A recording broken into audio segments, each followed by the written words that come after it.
you. What's cooking, Mrs. Honeypot? Like literally cooking. What is that on my floor? That was weird. All right, so today we got several things going on. First, we're gonna play some Long Dark for about the next 4 hours. Hubby's cooking tonight. That's awesome. So about the next 4 hours, we're gonna play some Long Dark. Then we're gonna try a new game called Star Sand, which I've never played before. And then we're gonna play a little bit of Escape the Pacific, time allowing. So I've been good. Miller's good morning. Good morning.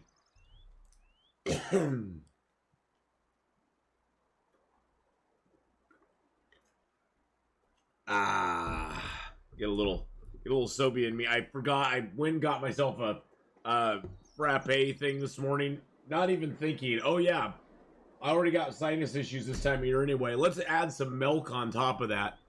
Make myself really phlegmy. That'll work really good on stream. All right, so we're on our HRV start. We're in Hush River Valley right now. We just killed a moose at the very end of last stream. Hence, we have the moose hide. We have all this stuff. We got lots of meat out here. Our cooking is now at almost level 5. Almost level 5. And we got lots and lots and lots of moose meat out here. Yay. I do have a bow that's in really low condition. We're going to use that. Good morning, Umbler. How are you this morning? But good morning, everybody. It snowed here last night. We finally had to turn on our heat to protect the pipes. Oh, no. Oh, no. Oh, my. Oh, my. I don't know if I should do an exit from this zone or, I don't know. Python Papa, hey, how's it going, buddy? Hello as well. Up the hill we go. I was gonna see if there was maybe a deer over here. We are getting a little low on arrows, though. Yeah, gonna make a roasted pumpkin soup on Monday, though. Ooh, that sounds so good. I love anything pumpkin.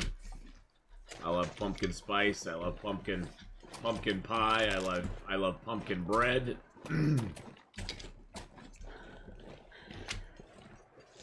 Pumpkin soup I've never had, but it sounds really good. The key is to roast it first. Well, it sounds really good. And there's no deer over here, huh?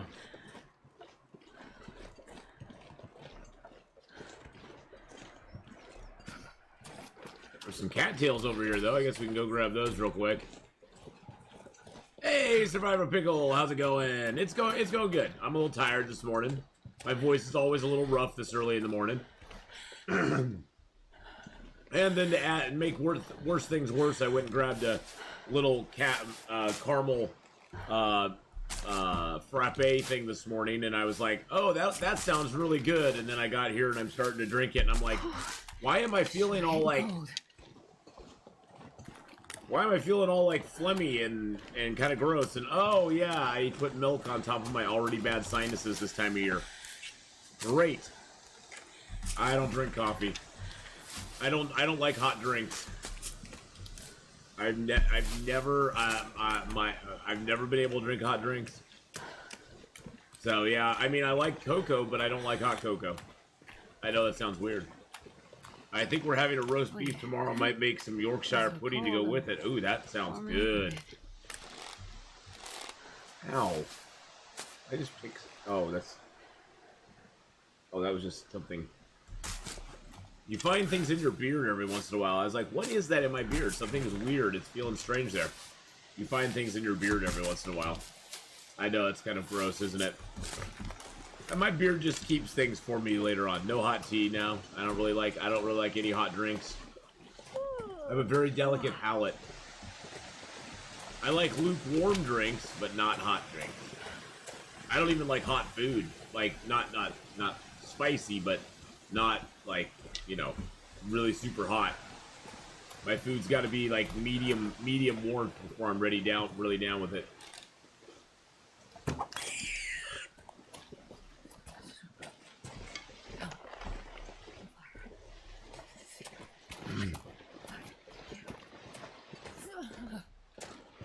Ron later on.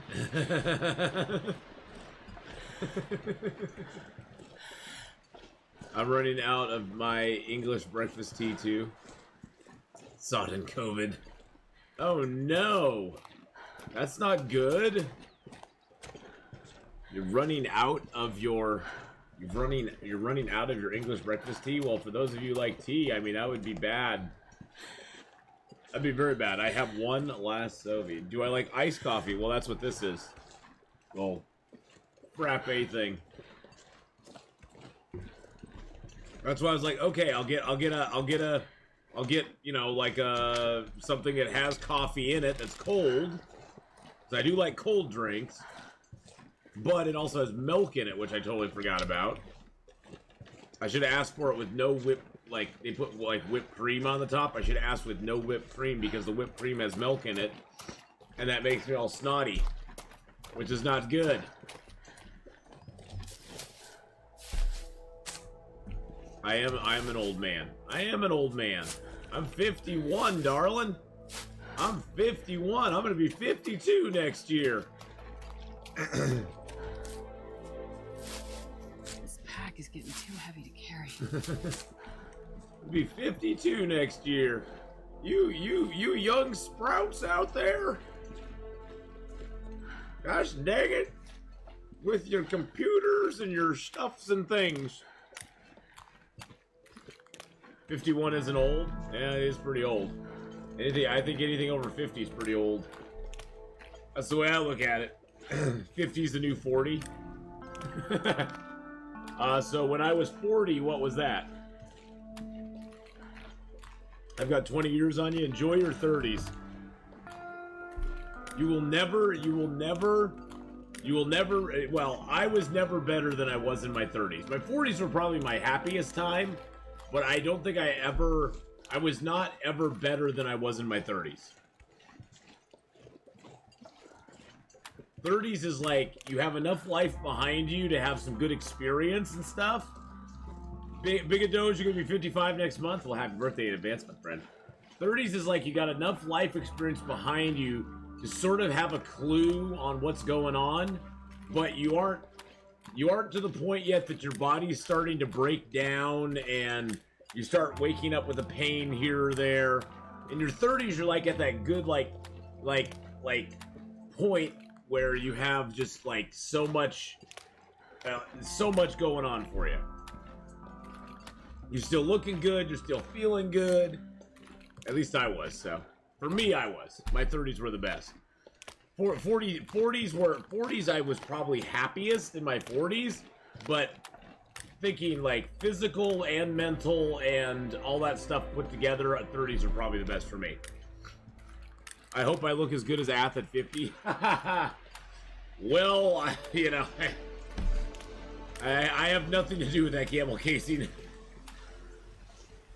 You think this just happens by accident? Yeah, pretty much. Yeah, pretty much. I've been falling apart since my early 20s. Oh no! Pretty much everything about me just happens by accident, so. My papa just turned 103 yesterday? What? That's crazy! Oh my gosh.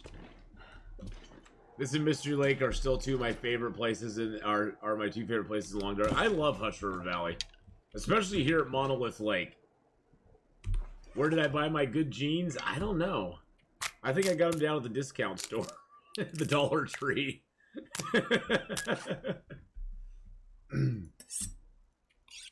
Nah, I got pretty good jeans. I just gotta be happy that both my grandparents lived to be in their 90s. My dad, despite smoking since he was like 16, lived to be 75. It finally got him in the end, but he did live to be 75. And my mom's almost 80 and she's still going strong. So, with no real complications or nothing. So, I guess I have to take that and be happy with it.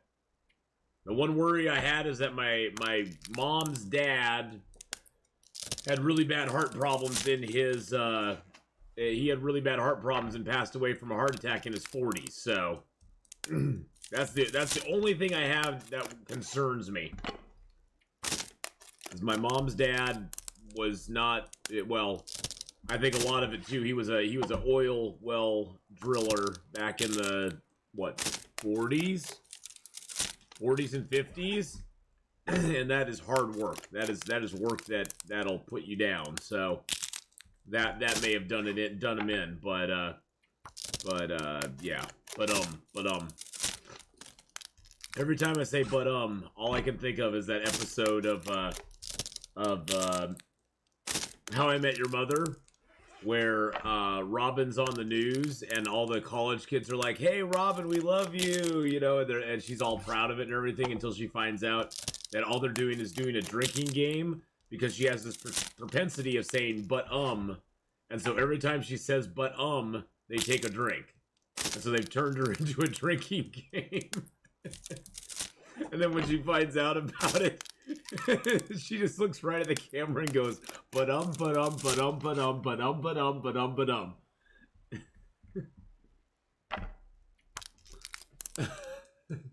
Yeah, is there a good route down from the fire lookout in Ash Canyon to Homesteader's Respite without the rope? The fire lookout. The fire lookout.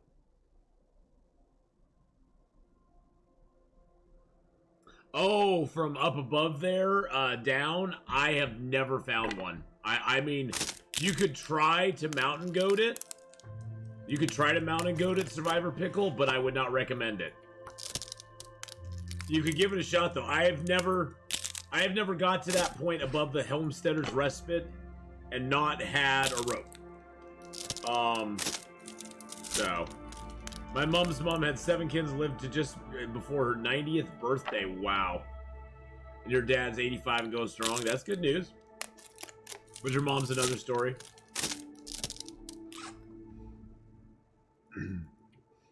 Oh, I got this rabbit. I guess I can harvest him up real quick.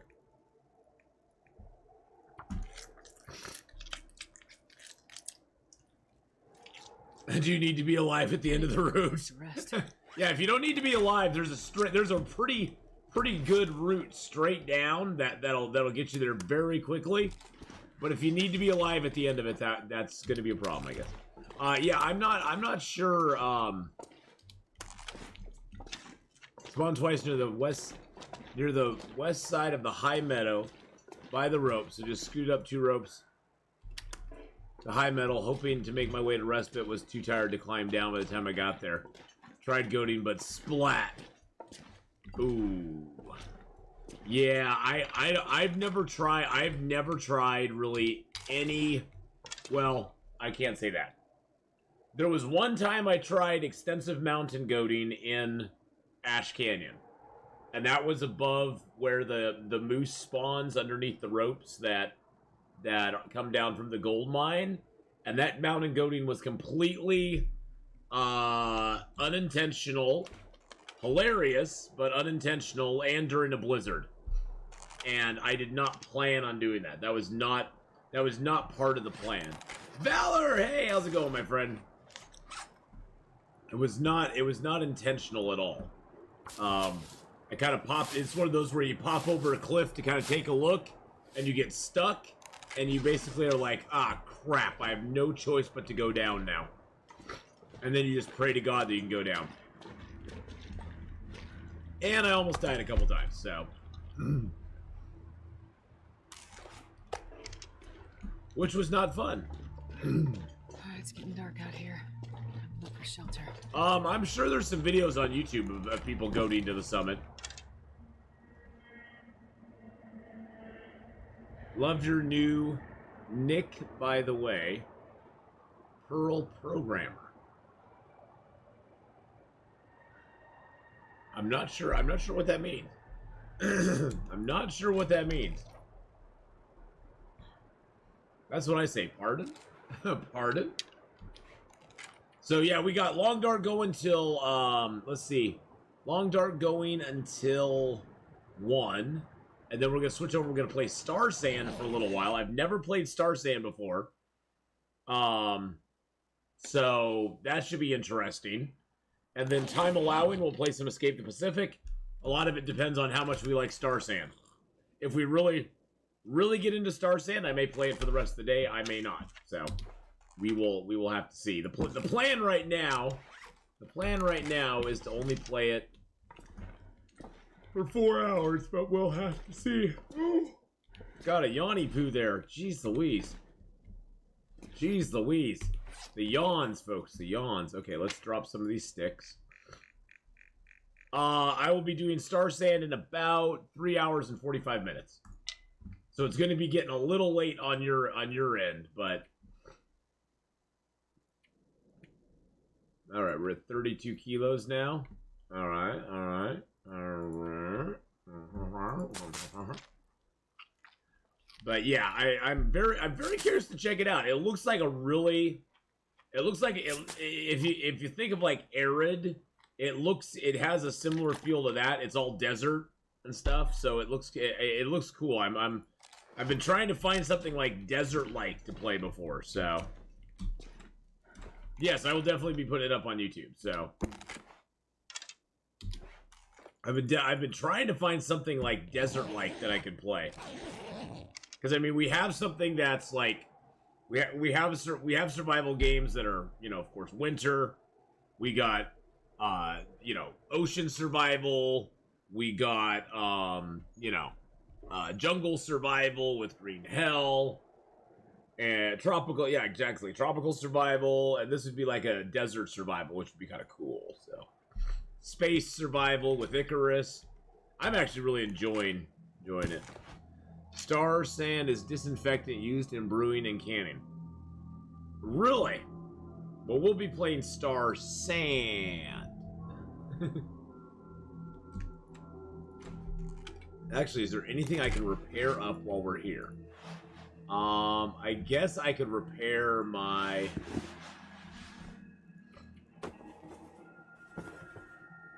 I don't want to do that. I want to use the fishing tackle. Among Trees, it's kind of survival. I mean, it's a survival style game, yeah. I mean, I count that among survival stuff. Dang it. I keep doing that.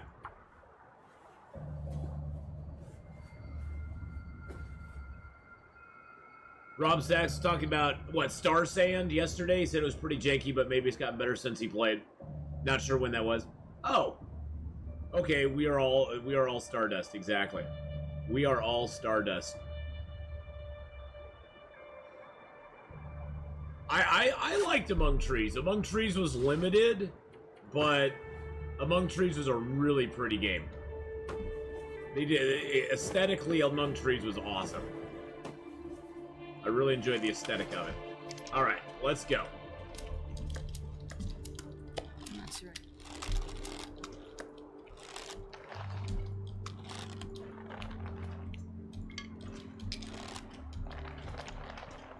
Do I need to take these fresh guts? I don't think I need to take the fresh guts with me. I think I can leave those behind. I have plenty of guts back at the back in Milton. Because that puts us at 38 kilos. We got all the hides on us. That doesn't give me any smell at all. I can eat a little bit of moose meat before we go. We got plenty of cattails to keep us going. Have you ever tried to mend your clothing while wearing it in real life? No. I've never tried to mend clothing, period. Oh, well, like duct taping boots? Oh, well. I have not done that. Star Sand? Okay.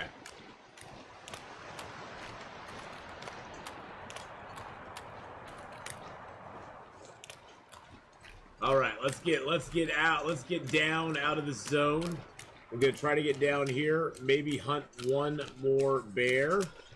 I think it'd be one more bear, and I think we could be at cooking 5, boys and girls. One more bear, and I think cooking 5 could be achieved. So that would be cool. Oh. Yeah, every day of my one thing, boys and girls, that I always have is every day of my life for about the first hour, two hours of the day, my nose is running, and I'm a little snotty. I thought you could get past this. It's so cold. Maybe I have to go I'm around. gonna lay down for a bit. I think I have to go around.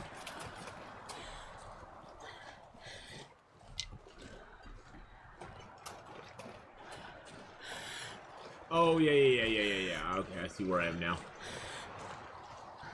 My nose has the runes. The runes. Yes, it does. Well, especially this time of year. The dead of winter and the dead of summer, I'm totally fine. It's this time of year where it's like the barometer's changing outside, the you know, night is really cold and it warms up a lot during the day, or vice versa. You know, I'll sleep in a warm room and then I'll get up and it's kind of cold outside. It's all that sort of stuff just like messes with me. All right. Oh, do I have one piece of tinder. And I don't have fire making 5 yet, so let's grab some of those cattail heads just to be on the safe side. Just to be on the safe side. Your Northwest U.S., yes. In very gray Oregon. In the very gray state of Oregon. I love Oregon, though. I love the rain. I love the trees. I love the green. It's a small price to pay. Where I live, it's very, very beautiful. I got the beach an hour away that direction. Got the mountains an hour away that direction. Actually, 45 minutes to the mountains, probably. But I'm within an hour of both beach and mountains, whatever I want. I usually choose beach over mountains because I just like the beach. And I love the ocean. But I go to the mountains too.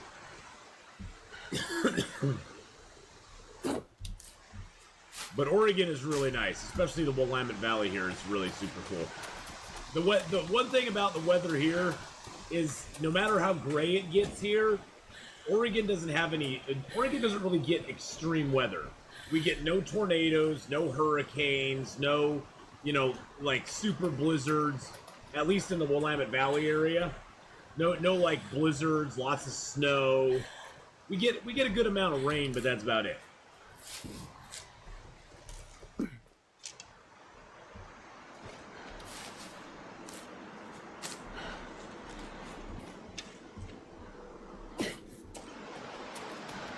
I'm just gonna hop this.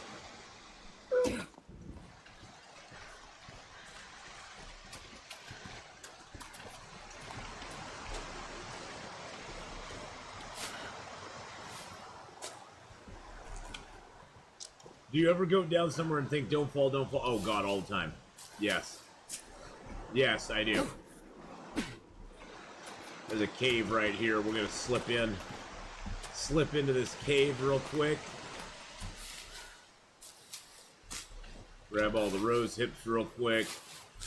I'm not even sure which cave this is. I'm not sure if this is Sketchy's cave or not. See, for me, Florida, the biggest problem I had with Florida, Juggalo, was just the, it wasn't really Florida per se, but it was the humidity. Oh my God, it is so freaking humid. So freaking humid in Florida.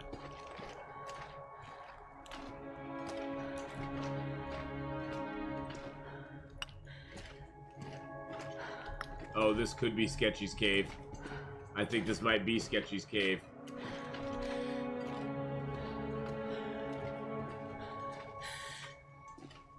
Yeah, what part did I visit? I was recently down at Disney World in Florida. So I was down at, yeah, I think that's in Orlando, isn't it? Yeah. I was recently down at Disney World. And man, it was humid.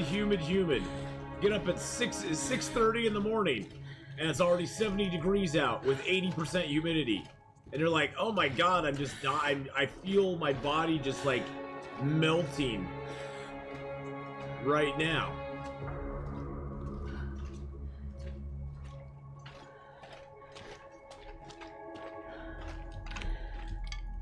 Yeah, it's pretty freaking extreme. I just want to get through here and get out of here before that wolf comes and gets me. And this way we get a little more coal, too. It feels a little like living in a sauna, Miss Sunnypot. It does.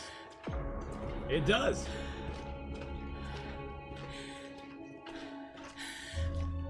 I mean, believe me, I like some humidity. Oregon is pretty humid most of the time, but we're talking like Oregon is like 30%. 30% humidity. Let me just see what. Well, I'm sure the humidity is a lot right now because it's raining outside.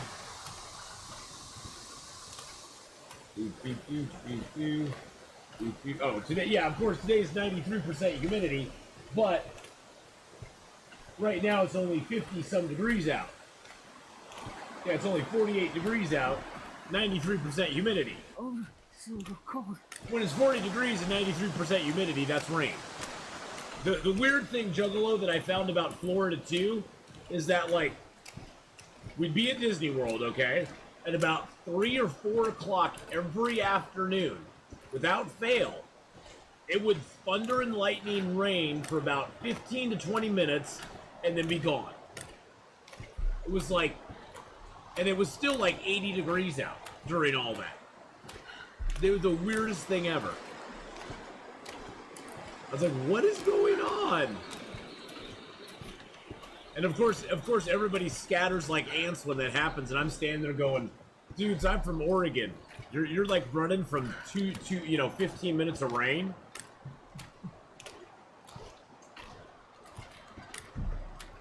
It was hilarious to watch everybody just scatter like ants. It was nice because I just got to, walk where I wanted to at that point. But yeah, it was really weird. Really weird. Fulgorio! Hello. The other odd thing is waking up to fully overcast skies when the sun comes to burn it off for blue skies without fail. Yeah, that, I experienced a lot of that. If you ever go down to, the northern redwoods in California, it's like that a lot. The rain is, or the clouds, there's always an overcast every single morning. And then about 1 o'clock, noon to 1 o'clock, the sun burns all of that overcast off. And then it's sunshiny and 90 the rest of the day. It's very interesting down there. The northern redwoods are absolutely gorgeous, though. Oh my gosh. The northern redwoods in California are just beautiful. British summer equals 4 seasons in a day.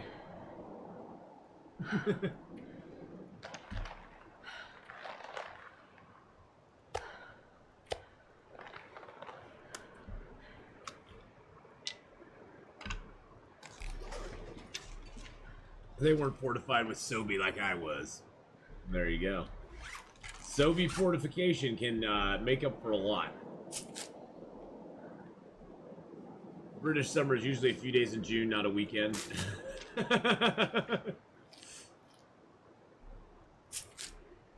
Yeah, I've heard British summer's pretty low. I'd love to. I really want to go see Britain one day. I mean, I know probably people who live there are like, oh god, it's so boring. There's nothing cool to see here. But I'd like to go see it someday. I think it'd be cool to go travel to Britain. I have ancestors who are from Britain, so One year there was hailstones in July.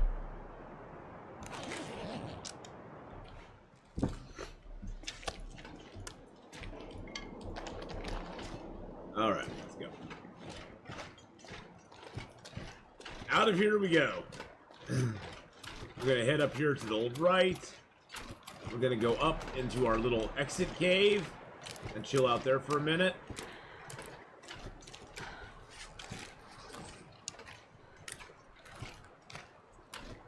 Great place to visit. Grew up there. Left in my early 20s. Have fun memories. Oh, nice. I'd just love to see some of the like. I've always been fascinated by old buildings and stuff. I think they're absolutely amazing. To think that there's buildings that are hundreds and hundreds and hundreds of years old. And I know they've all been, you know, restored and stuff like that and maintained, but at the same time, that they've actually been there for that long. They've been there longer than the United States has even been a country. That's just fascinating to me.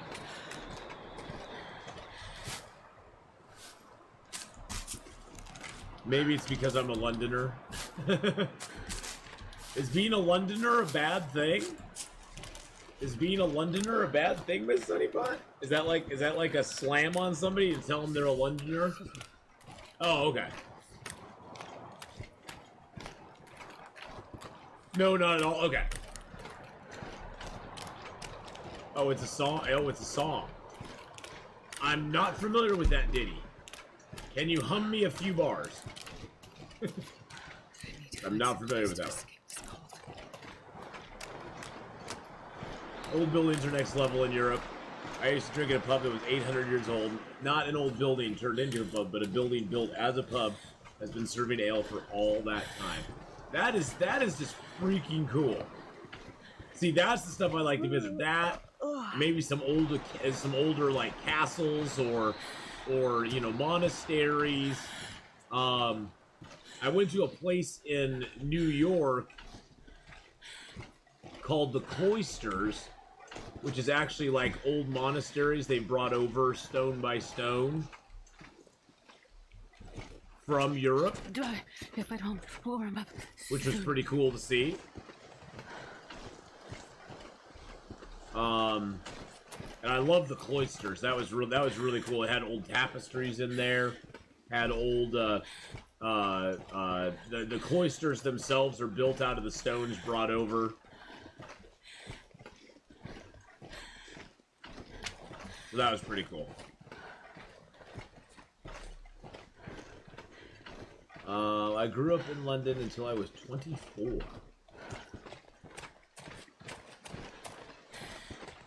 Then did you move out of London? Out into the countryside, or? Twins 4! Hey, how's it going? Good morning. Good morning, good morning, good morning. Alright, we're almost back to our cave here. Our cave of joy and cave of wonder. We're going to have to figure out what we want to take with us and what we want to leave.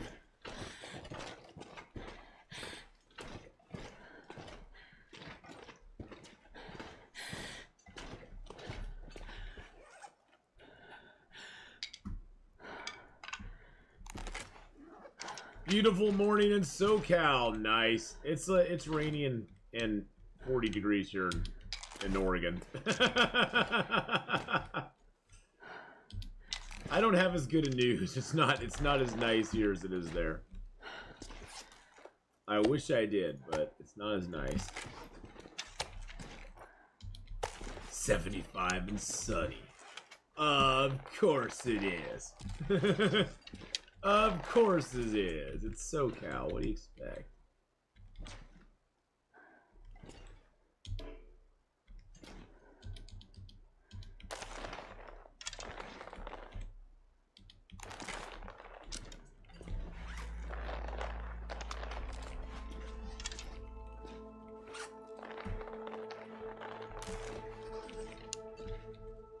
Well, I'm glad it's 75 and sunny for you. I'm jealous.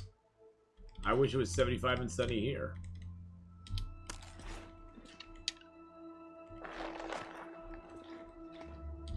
Boop boop. Moved to Birmingham for 3 years, then to Skegness until 6 years ago. Then moved to when I moved to Germany. Love Bavaria. Sun always shines, it's just sometimes the clouds cover it. Well, that is true. The sun is always shining, it's just sometimes the clouds are covering it up. I got a lot of coal. I think I'm gonna leave some coal here. Wow, I have all these tools and stuff. It's gonna make exiting this zone is gonna be a pain in the butt. Drop those. Drop a few sticks here. I say we go hunt another bear. I say we try. Because it'd be really nice to have one more bear hide. And one more bear could probably get us to level... Could probably get us to level 5 cooking. Das, you're from Bavaria and you're still living there. Blue skies today in sunny southern Ontario. Nice. For smoke, we have more than clouds. You can get the Milton Bear on the way out of HRV. I actually have the Milton Bear already. I actually have the Milton Bear. The Milton Bear is already dead. He's already dead and gone. So we already have 2 bears and 2 moose. So we're doing pretty darn good on that front. It's almost nighttime. Grab a little food here.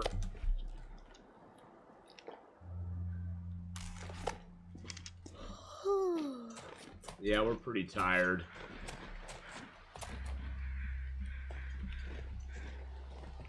Just thinking of going and doing something, but I think I'm going to go, no.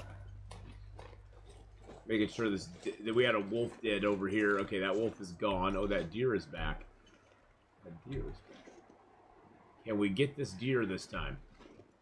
Is this deer gonna just be a jerk and run the entire time? Or are we gonna be able to actually shoot him and kill him? Sneaky, sneaky, sneaky.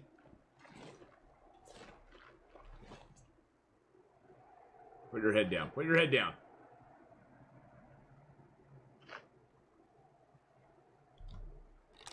Oh, I hit him in the leg.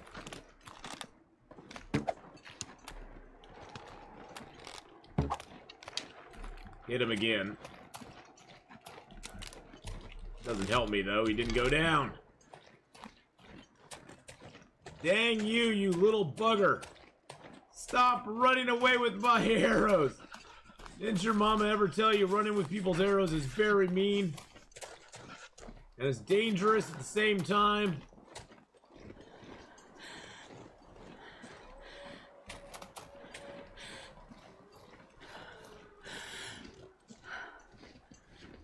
Grandfather died and I ended up getting COVID, just getting over that. Oh my goodness gracious. Oh my goodness. Casey Canby, how you doing? Sorry, I've been away for a while. Very emotional and eventful 3 weeks. Wow.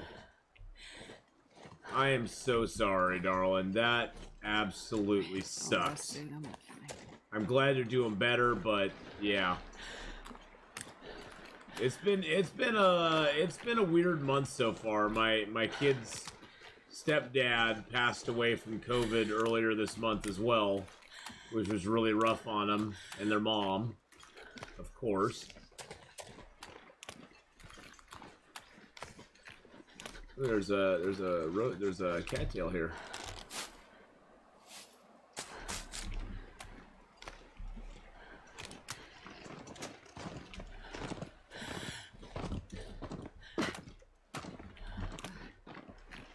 Always making my head feel thick. Wait a second, did this wolf?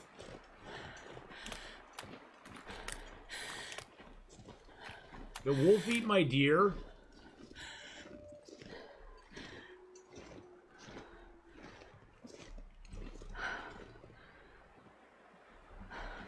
I'm thinking a wolf ate my deer.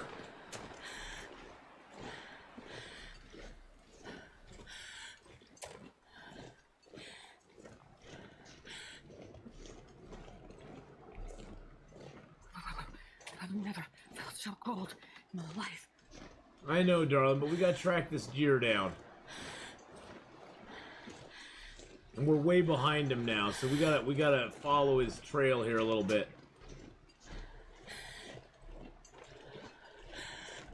Okay, he went all around here. And he went up in here.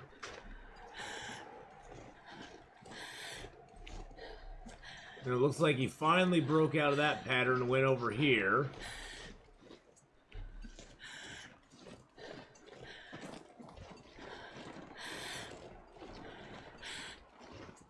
Oh, there he is. He's going off that direction now. Golly gee, he's got some legs on him, boys and girls. He's got some legs on him.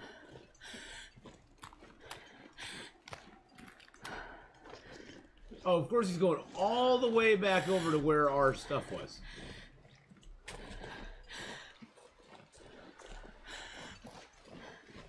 Wow.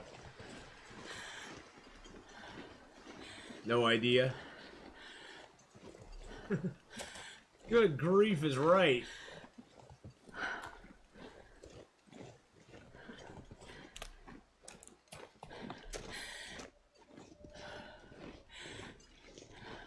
Goodness gracious, land to Goshen. Oh, he finally died. He finally died.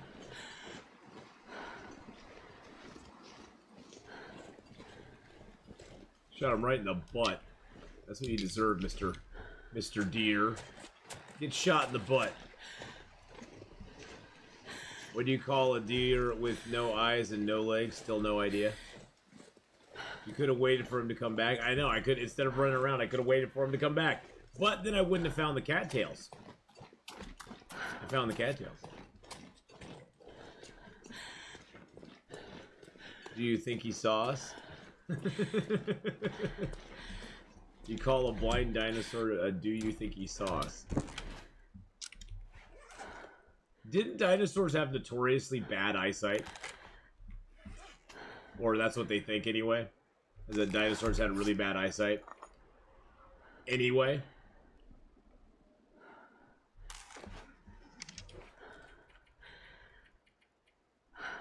Alright, let's get some rest. We'll go out and get our deer. Jeez Louise. George and Wheaty. Oh, man. Oh, of course we now have an Aurora. I was gonna go get my deer. I guess we can go out and enjoy the beautiful Aurora.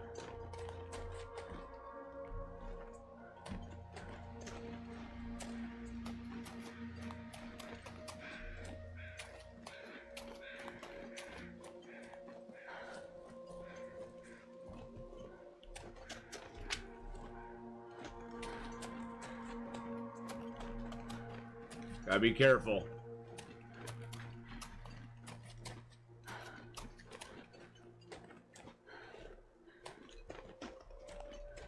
Blind dinosaur's dog is a do you think he saw us Rex? I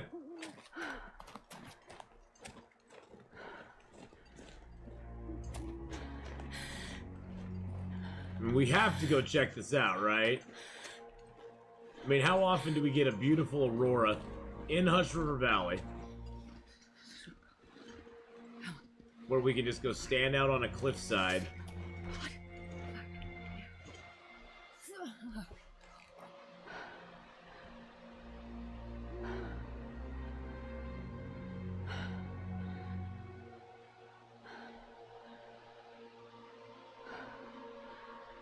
I wish you could take like a panoramic picture in here.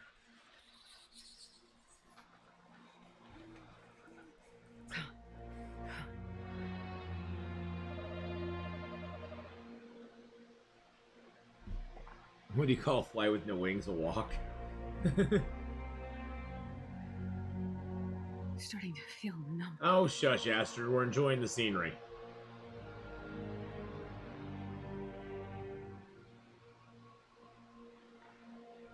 Where's the moon at? Oh yeah, the moon's over there.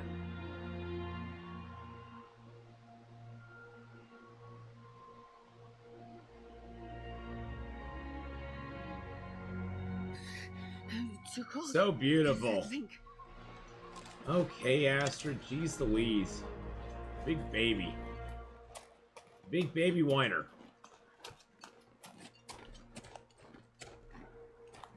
Why with no wings and no legs is a raisin? Why is he a raisin?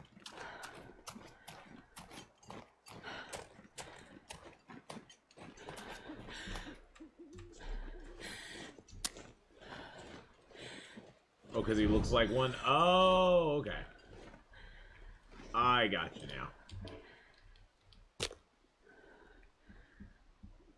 I got it. I see. A Venus flytrap snack? Come on, little fire. What aids? Good evening, my friend. Oh my gosh, excuse me. Excuse me there. Jeez Louise.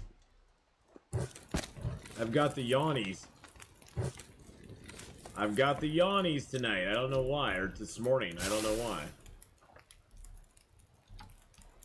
Wow, that's a big deer. 10-kilo deer? What the heck? Have you ever got a 10-kilo deer before? That's crazy amount of... That's a crazy amount of meat on him. I did not expect that.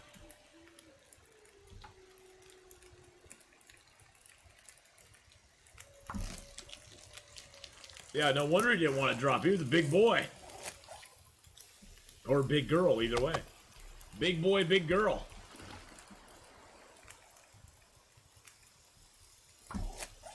Hey, Ron, 3945. How's it going? Yeah, that was a really big deer. Has antlers, so it's a boy. Don't female deer get antlers too, or not? Am I just hallucinating? I guess they don't. The does don't get antlers, right? I'm just hallucinating. Only the bucks do? Okay. That shows you what I know about animals. I love animals, but I don't know much about them, so you know. Why can't the females have antlers too? What is this inequity that's going on? Where the males are the only ones who get the antlers. I say we go out and we protest for equal opportunity antlers for animals.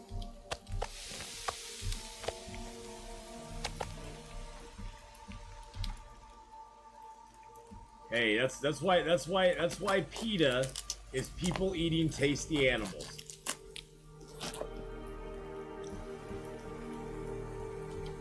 That's what it stands for, right?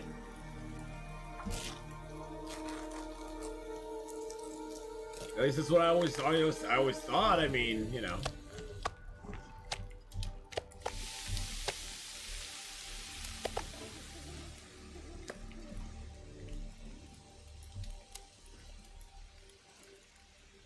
Everyone who can eat a hunt like this, just boom. Well, reindeer females have antlers. Oh, they do. Well, see, I was sort of right. Some sort of female deer species has antlers. Well, there you go. Thank you, Casey Canby. You have my back. I appreciate that. I appreciate that. Unlike Survivor Pickle. He's just against me at every turn.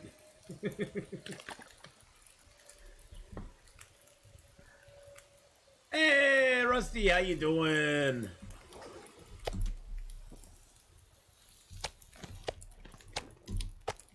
Wow, that was a big boy deer though. 10 kilos off one deer. Actually, while those are cooking, I think I'm going to grab this. It's getting kind of heavy. Take it over here real quick. But the deer in long dark have features that only males would have. Well, that does sort of lead to their maleness, then I guess.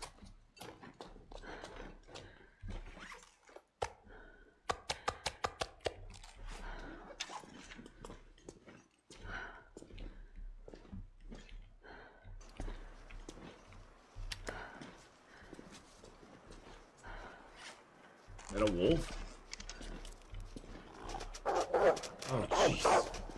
Good lord. I heard footy steps, and I was like, oh, crap. I'm in the dark. Can't see nothing. And I hear footy steps coming. What's going on? And it was a ducky egg.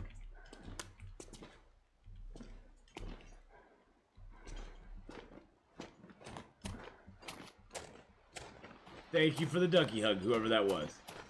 Das, thank you for the ducky hug. I appreciate that.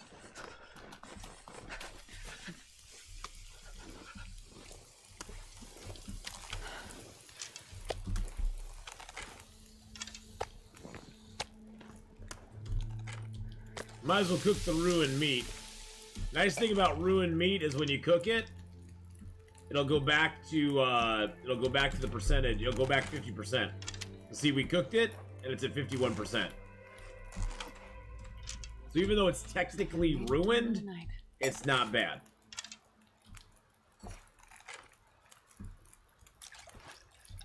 In the southern U.S., only male deer will have antlers. Pro tip, do not pour a bottle of doe urine on your boots. A buck will get very upset and try to kill you.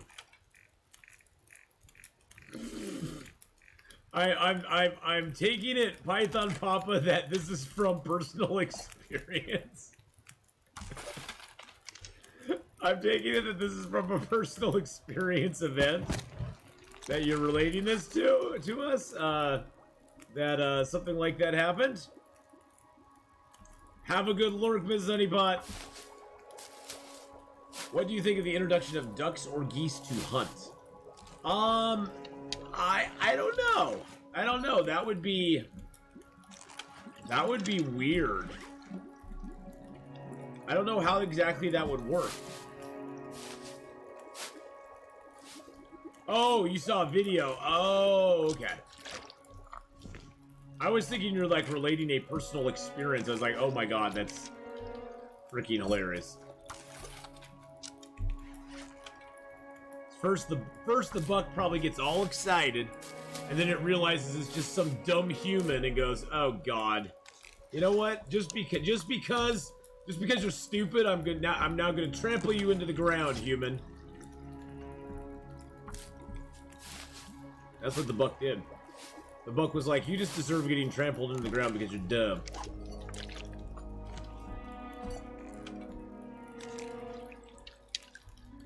I'm just figuring I'll make some water and some teas here to try to get my cooking skill up just a little bit further. I would have cooking 5 by the time we leave this zone. Cooking 5, baby. Cooking 5. Oh yeah, that's the thing, is like, I mean, I don't blame the buck. I'd trample the dumb human just on the principle of it.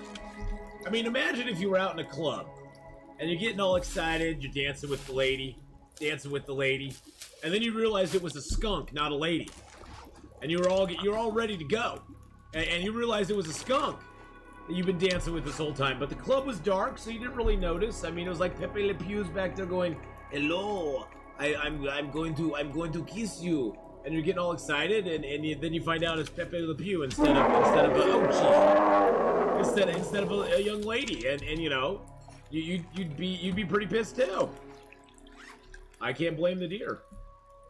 Don't blame the deer, my friends. Don't blame the deer.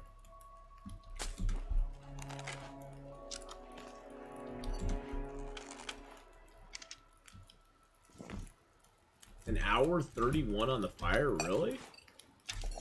I keep forgetting this is an outdoor fire. We probably do up 2 liters of water in each pot in the time that we got left. We got 48 minutes. Boom. An hour left. 48 minutes. Outdoor fires are so awesome. Still 36 minutes left. Good lord. Grab a few more feathers.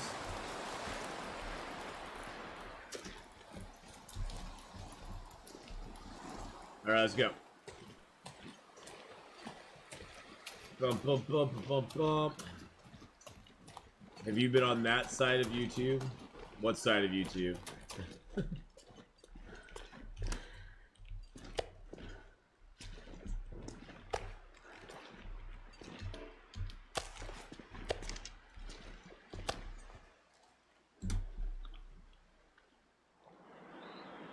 I had a problem when I game today. Was an ash cannon killed the moose, the one near the stone shelf, okay?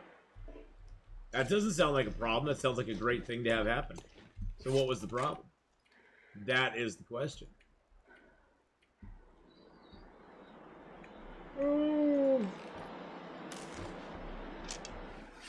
So what happened? I'm sure there's... I have a sneaking suspicion there's more to the story.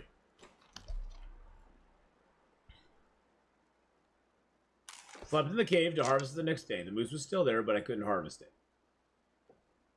That's probably just a glitch. It should take a couple of days before it says it's unharvestable.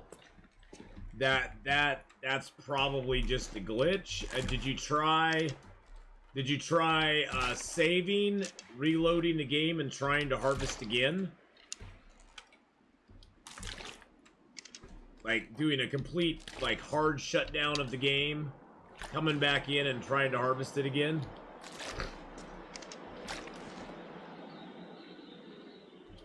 Because it could just be a glitch that would be solved by that. I'm not saying it will be, but it could be.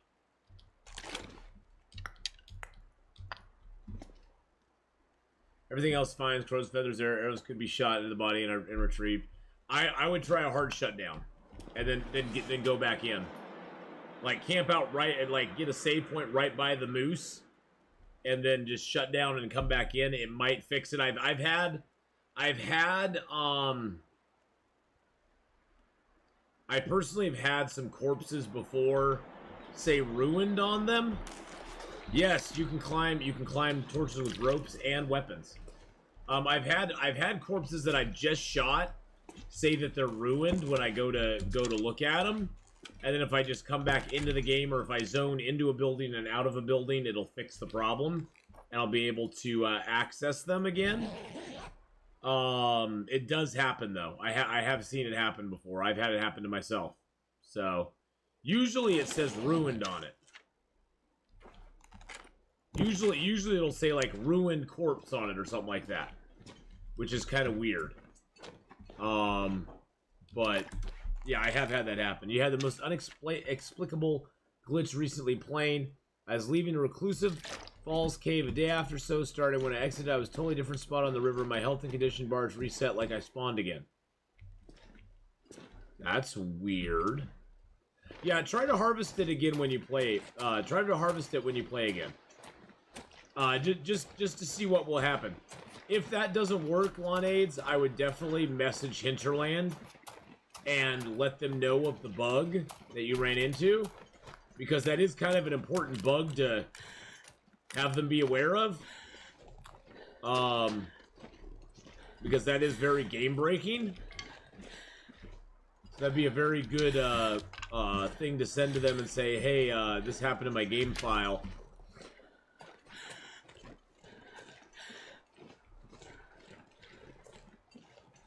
Now, any sort of bugs you guys like have happened to you while playing The Long Dark, I would definitely I definitely recommend contacting Hinterland, because they're really good about looking into and bug fixing and taking care of things that are known problems and trying to get them, you know, to not be problems anymore.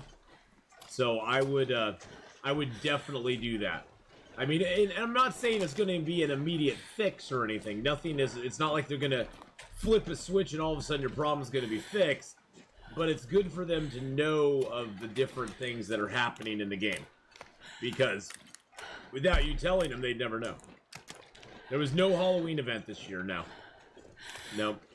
They in their press release shortly before the holidays.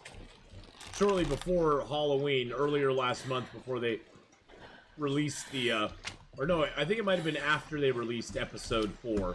They put out a release that said, yeah, we won't be doing a Halloween event this year. With everything they got going on, they just didn't have the time to kind of work on it and make it like they wanted it to be. So, no Halloween event this year. They're supposed to have the new update to Survival should be out before the beginning of next year, which to me means it'll probably be out early next month, early to mid next month. So, Stacy's mom Inter run has been going good. She has killed her first bear She is also pretty warm. That's awesome, Quack. I'm happy for you. And how you doing, Quack? Yeah, they're focusing on the Survivor region instead.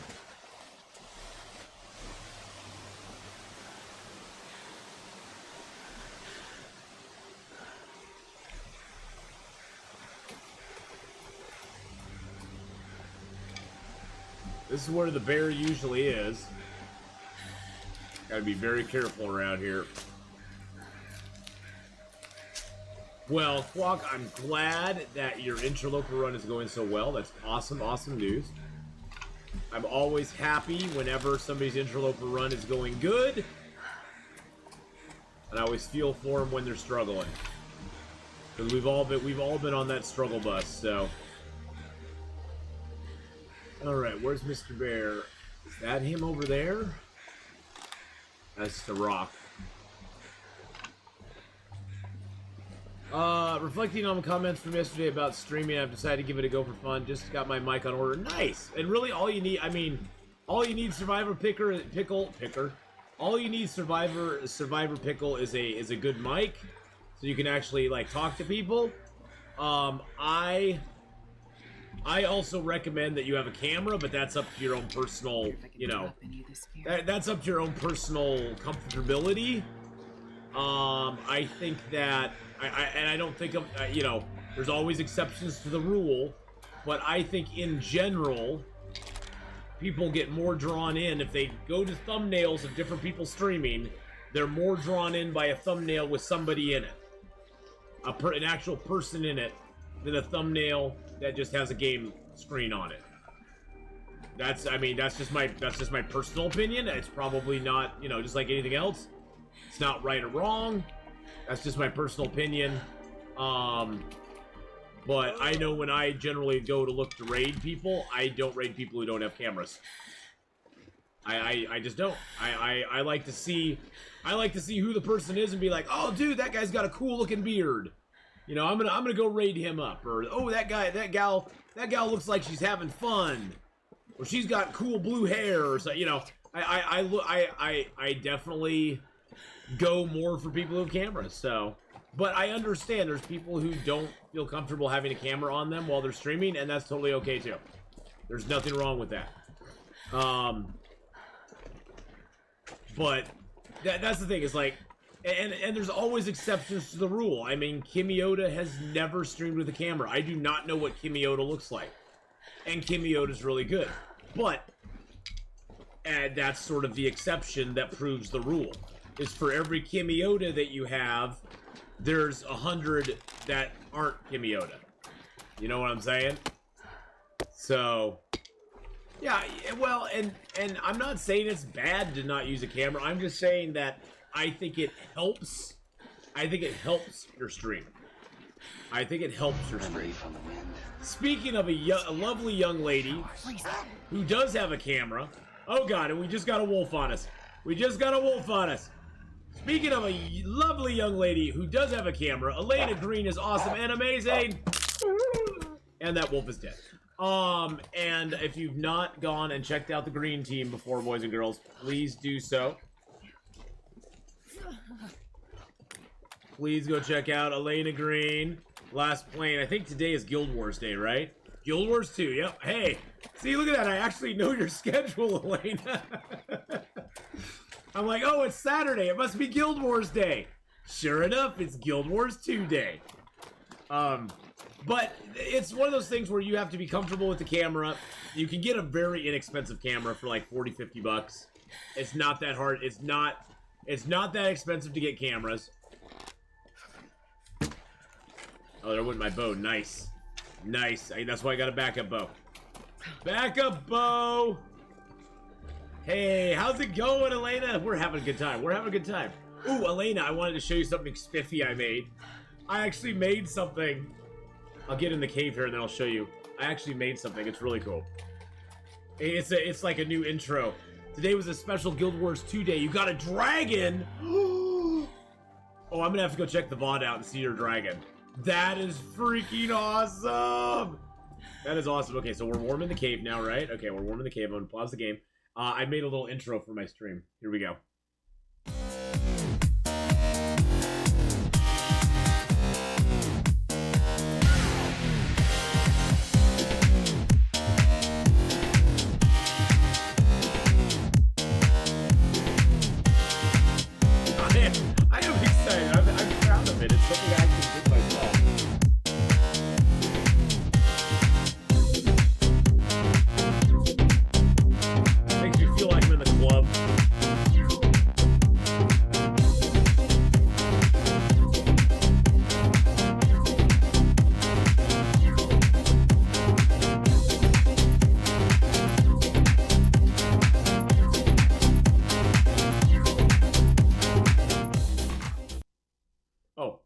Yes, we're back. Okay.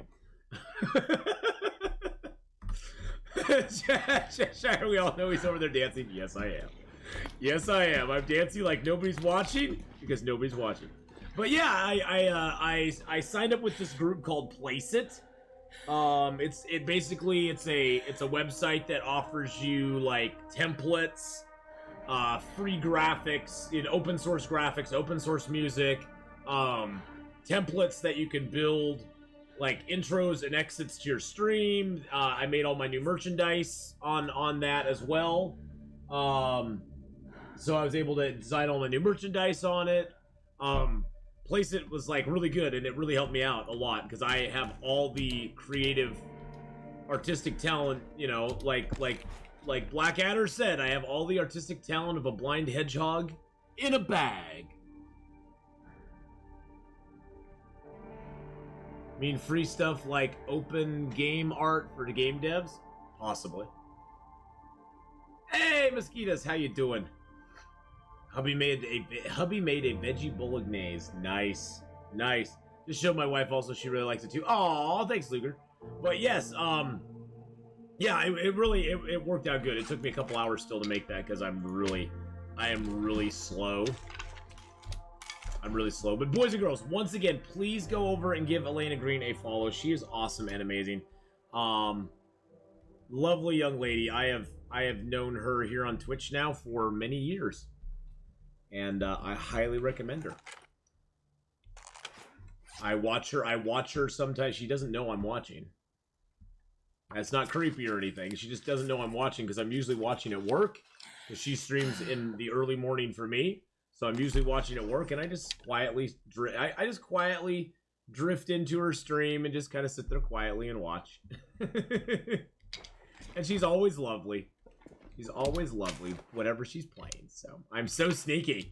I'm so sneaky.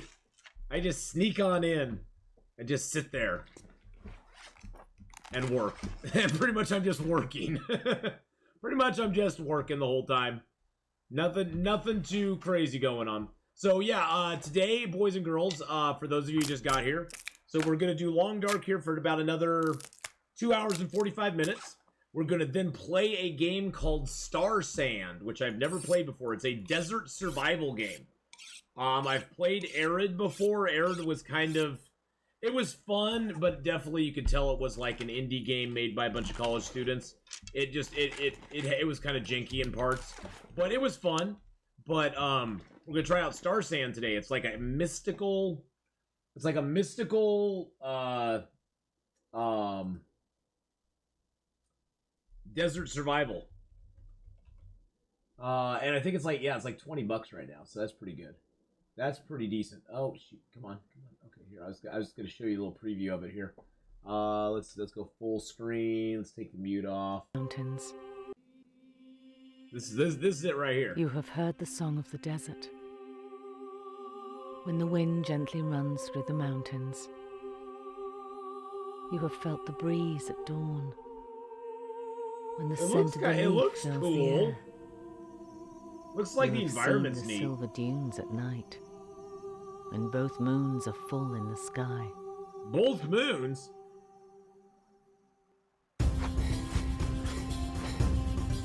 It's like first-person survival. You gotta cut down trees.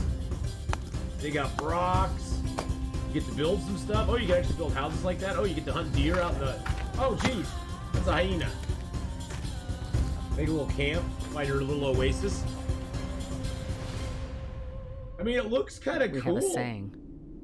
It is where you want to die, not live. The place you call home. Was that a worm? So tell me. Oh, God! Where do you want to die?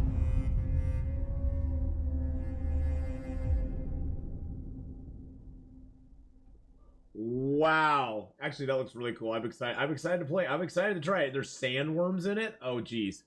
That's going to be crazy. That's going to be crazy. From snowy Canada to the desert. Exactly. It looks good. It looks, yeah, it's like Dune. It's like Dune. Well, the other one that's like Dune, Elena, is, I don't know if you've seen any of the Icarus play, but in Icarus, there is a desert area that actually has sandworms in it. Actually has sandworms. I hate survival games where you can build since they become a killing spree at some point. You know, a lot of survival games, Milo, have building aspects to them. They're fine as long as it's not too big. They're aliens, actually. Oh, they're aliens. Oh. The wiggly things remind me of Arrakis, yes. Yes. And by the way, I did see the new Dune movie, and it is really good. I cannot wait. I cannot wait for the next Dune movie to come out. I thought the acting was on point. I thought the action was really good. It just overall was really, really good. They even introduced a sandworm theme expansion in No Man's Sky. Yeah, I mean, I've been a fan of Dune since, you know, Patrick Stewart and Sting were in it, and the original movie back in the day. I loved it back then, so I'll qualify that I've never read the book. I just couldn't get through the book. I've basically read the cliff notes to the book. I'm so hungry I keep eating letters. That's okay. Don't worry about it. That's okay. I've been watching a series on that game lately. Oh, really? Okay. They're aliens. Well, today we will find out. Today we'll find out. By the way, boys and girls, if you've not gone over and give Tyla Mount Singer a follow, please do so. She was playing Subsistence last night. Oh, Conan Exiles. I thought you were playing Subsistence. Okay, Conan Exiles. I have a dumb question. There is never a dumb question. I'm working on Silent Hunter Steam achievement. It says survive the first 50 days without firing any firearms in a single game. I assume that means the bow is fine, but anyone know for sure? I just don't want to mess it up. I don't think you can fire any weapons at all. I don't know. I want to say that rocks are fine, but I don't know if any. Oh, subsistence is Thursday. Okay. I don't know if bows are okay for that one or not.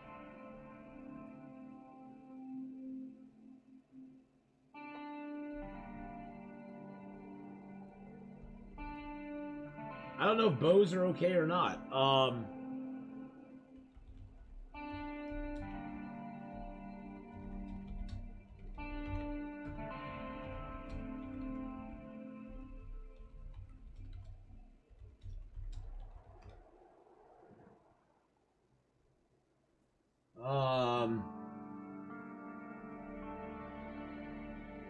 Silent Hunter achievement. Survive 50 days without firing a single firearm. Somebody say it's pretty straightforward.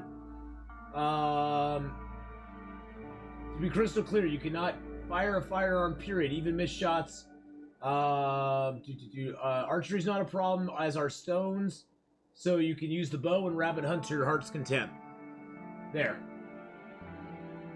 So bow is okay. So basically, if you play on Interloper, Millers, you're automatically going to get the Silent Hunter achievement. Period. You're after 50 days in Interloper, you're going to get Silent Hunter no matter what. You just cannot you can't fire a firearm at all. Even if you miss, even if you shoot to not to hit, but you shoot to like scare away, you still cannot. You don't get the achievement. Well, and Tyla, the thing with going back to, you know, what I was saying about not having a camera, I don't think it's the death knell of a stream. I'm just saying I think that having a camera on your stream is a help. I think it helps your stream more than hurts it. And again, it all comes back to people have to be comfortable having their face out there. People have to be comfortable, you know, showing their face on stream, and if they're not, for whatever reason, or they just don't want to have a camera, there's nothing wrong with that. You set up your stream however you want. What's the best place to hunt a moose? The moose? There's my bubble bow. There's several places that are good to hunt moose. A lot of it just depends on where it shows up. Getting the moose to show up is the hardest part. because the moose does not like to just like be out all the time. I personally love the moose here in Hush River Valley, up by the Monolith Lake. I think that is one of the best moose you could ever get. There are 2 moose in Bleak Inlet. There's 2 moose spawns in Bleak Inlet, and they can both be up at the same time, which makes Bleak Inlet very nice to get the moose. The moose in Coastal Highway, if he's up, is probably one of the easiest ones to get, because you can shoot him and then jump in a car. And then you can you jump out, shoot him again, jump back in the car. So you can sort of do that over and over until he's dead, and he won't ever get to charge you. I can't feel my hands. The moose in Pleasant Valley is kind of hard. The one I like the moose in Milton too, but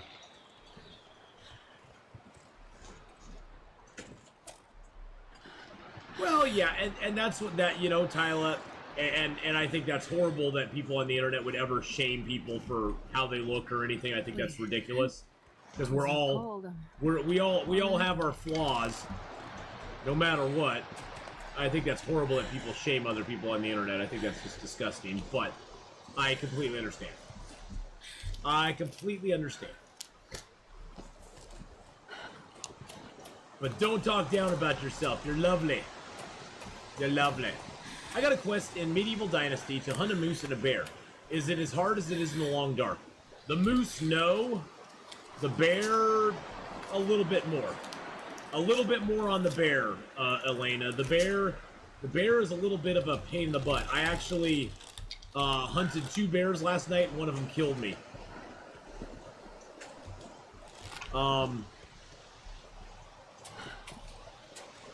Gosh, I am just not seeing the bear around here at all. I just don't see the bear. The moose is hard to get in Medieval Dynasty. The moose is hard to get in Medieval Dynasty, mainly because the moose is up. The moose doesn't spawn in many places. You'll find him just southwest of Denisea, is where the moose generally are. You got killed by a badger in the game? I've gotten killed by a badger in the game too, darling, so don't feel bad. I got killed by a fox. The badgers and foxes are the velociraptors of Medieval Dynasty. I actually am in year 4 of Medieval Dynasty. I just got to year 4 last night, which was exciting. Well, Tyler, you're lovely too. So, I think everybody's lovely though. I think people are way too hard on themselves on how they look. We all have our flaws. And there's not a person out there who doesn't look in the mirror and see some sort of flaw. I don't care if you're a freaking supermodel. Every supermodel looks in the mirror and sees something wrong. Just remember that. Sure, they probably have a lot less that's wrong than I do, but, yeah.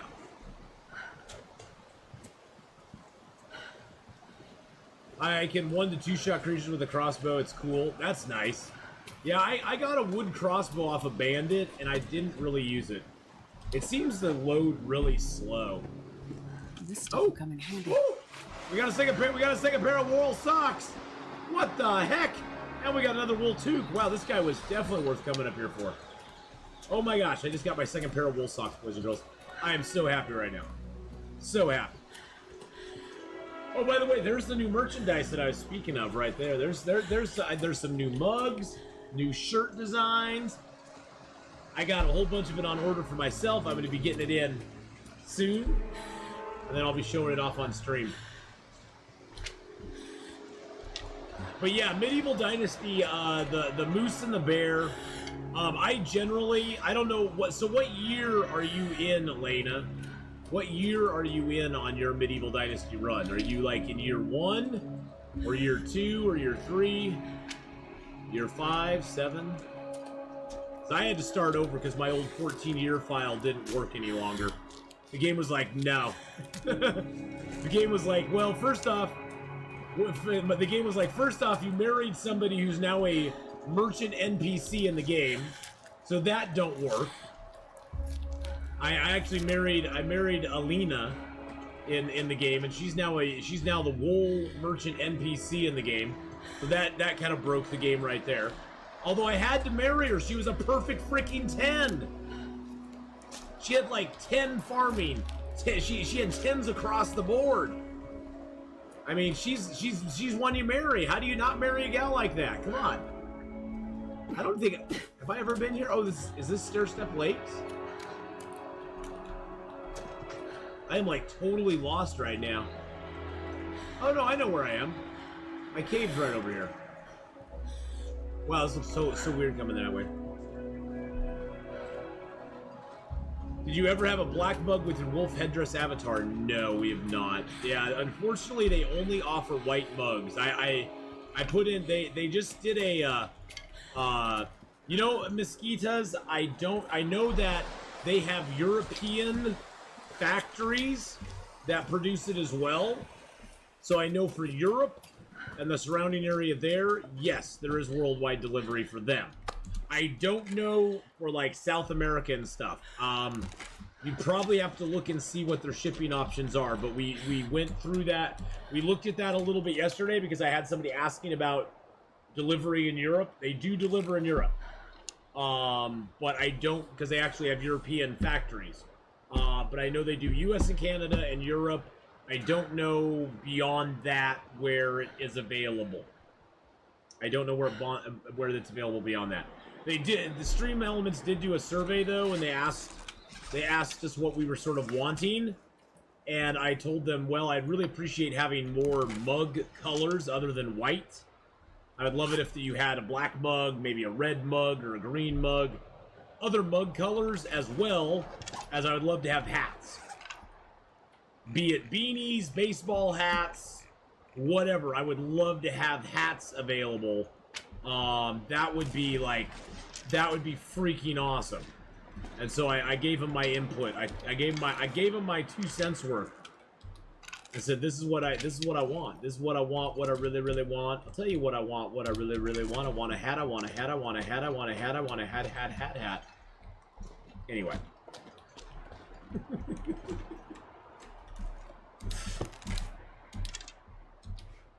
If you want to be my lover, gotta get with my friends.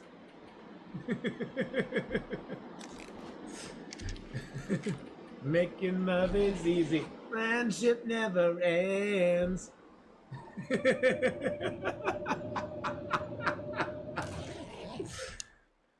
Oh. I don't know where that came from. I don't know where that came from. Came from a deep, dark place that I'm not proud of. Let's start schlepping stuff out of this zone. Let's get our hides here. It's getting kind of heavy. Oh, shushadoodles, look. Shushadoodles, darling. You are fine. You're at 38 kilos.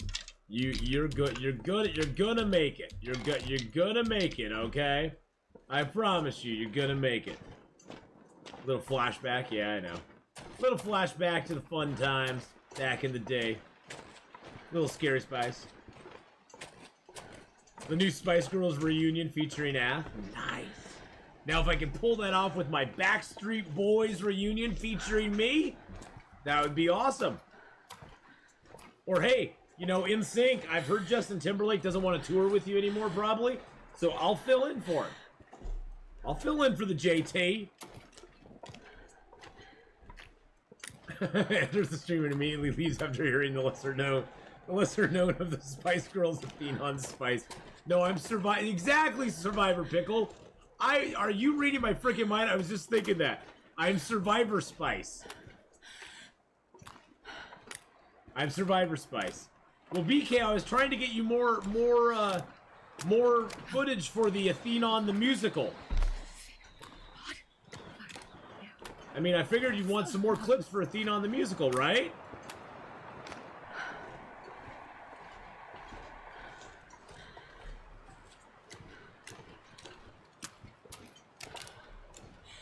Oh, that's Redcap's thing. Where is Redcap? I haven't seen Redcap in a while. I hope he's okay. I should reach out to Redcap. I haven't seen him in so freaking long. Thank you for reminding me. Thank you for reminding me, BK. I have not. Has anybody seen Redcap in any other channels or anything? Gotta warm up somehow.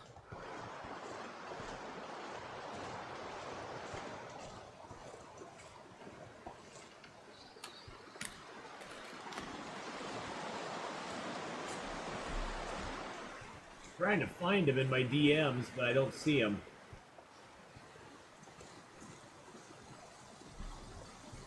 Oh, so cold.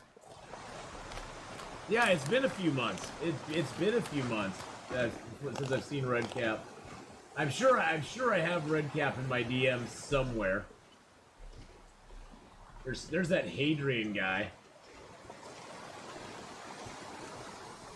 That Hadrian dude.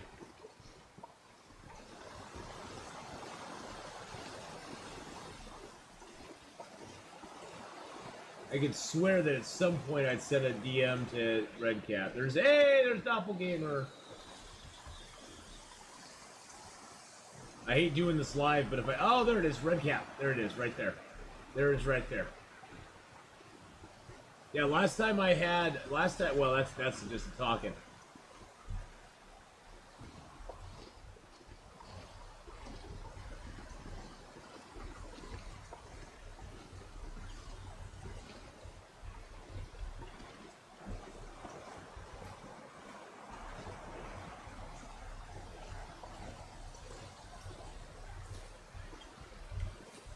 There we go. I just sent him a message. It's red_cap23. That's his name. red_cap23. I was like, what is going on? Yeah, I haven't seen Redcap in a while. I was just like, you know, you made me think of him again. I thought of him. I wanted to message him right then because I've thought of Redcap many times during the stream because I haven't seen his name in stream for a while. And I was like, okay, I need to just do it now because I'm going to forget. My brain is like a little sieve that just, like, leaks out stuff all the time. And so I just wanted to make sure that I didn't forget about him.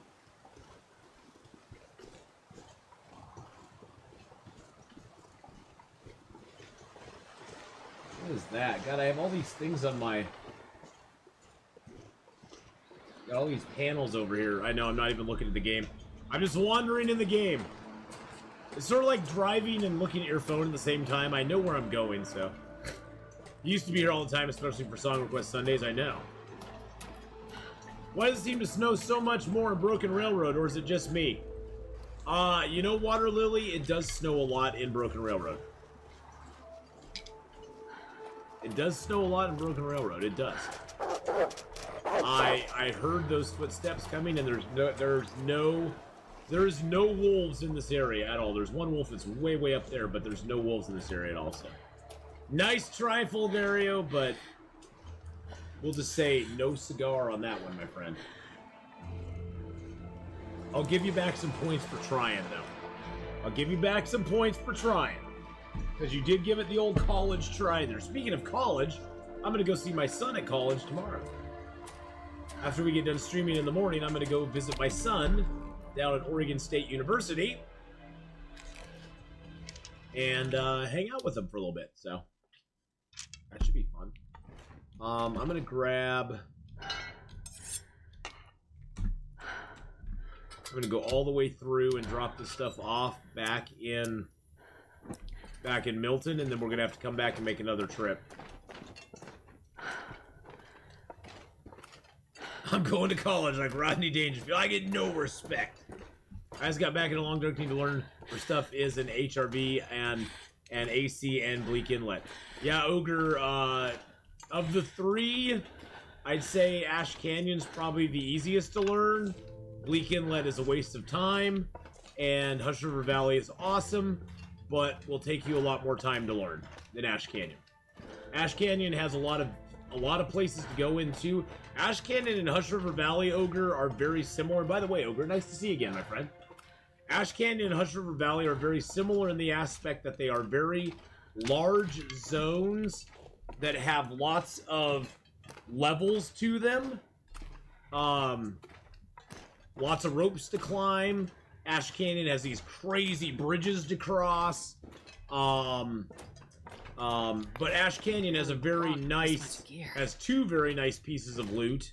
One is the technical backpack, which gives you 5 extra carry weight and doesn't cost you anything other than picking it up.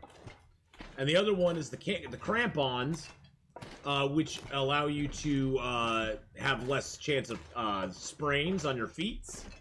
And they also give you better traction on ice, so you don't fall as quick. Oh, that's not going to be easy to see. Fall through the ice as quick, and they let you. Most importantly, they let you climb ropes faster. With losing, basically, you lose less stamina climbing ropes, which are really nice. Question: do you think the upcoming noisemakers are designed to incentivize local players to go to BI? I think they're worth it. I don't think they're going to incentivize... Well, they may be thinking they're going to incentivize Loper players, but no. It's not going to incentivize a Loper player to go there. And I don't think they're worth it. I'm not going to be able to... Now, whatever their... Now, that being said, the noisemakers are interesting. I don't see myself going, oh boy, I'm going to go to Bleak Inlet because I can make noisemakers. Because the main reason you have to go there, noisemakers can be made at any workstation if you have gunpowder. My fingers feel numb. So you don't need to go to Bleak Inlet to make them. Because they can be made at any workstation. Unless they change that. The gunpowder, on the other hand, can only be made in Bleak Inlet at the little ammunition bench. But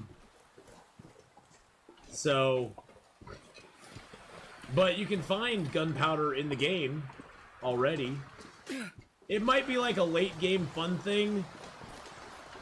It might be like a late game fun thing to take some dusting sulfur and stuff.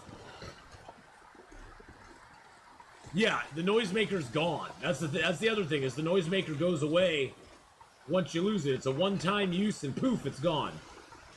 So it's like, ugh. And it does cost us a mash per pop, so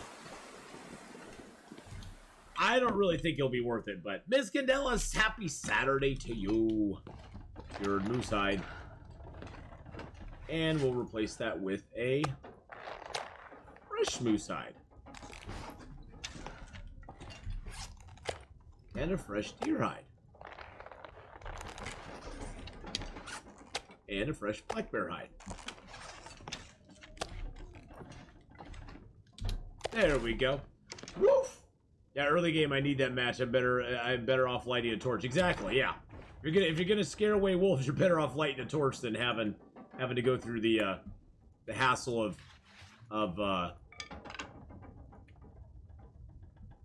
trying to go through the hassle of getting a boom can and then aiming it just perfectly. This pack is getting too heavy to carry. Having to aim it just perfectly. Yeah, moose are not afraid of fires, but the moose are no longer afraid of fires, but the wolves or the bears are now. So go figure. So moose, no more. Bears, yes, quite please.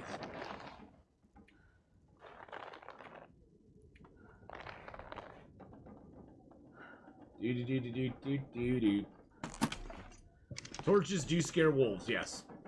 Wolves will not attack you when you're holding a torch. Wolves will not attack you when you're holding a torch. They'll basically pull up short, and they'll growl a lot at you, and they'll act all tough and stuff. Well, we can only put how many arrows in here? Or how many pieces of wood? We can only put 30. We can only put 33 sticks in there. That's not even worth it.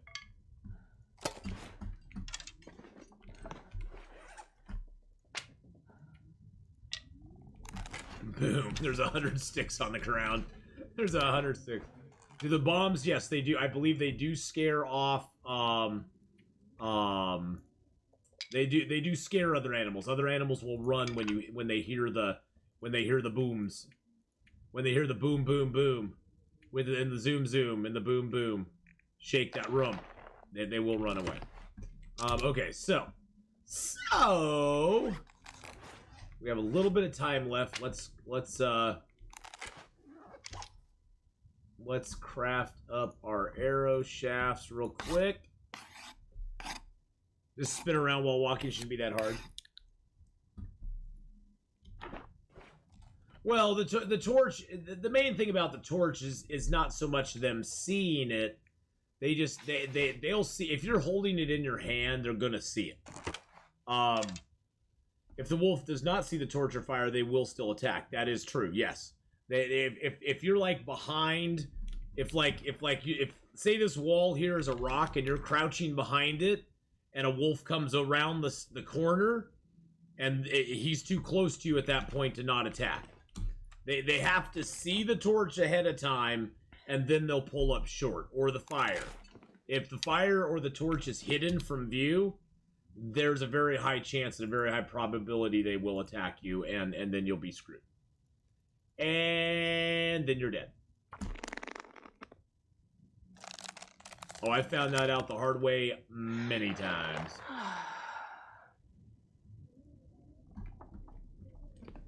Found that out the hard way many a time. I had that happen with a bear just a little while ago. I built a fire by a rock, and the bear never saw it. And the bear just ran right around the corner of the rock and said, "Hello!" And I was like, "No!" And the bear was like, "Hello!" And I was like, "Oh no." And the bear ate my face. And he ate my face.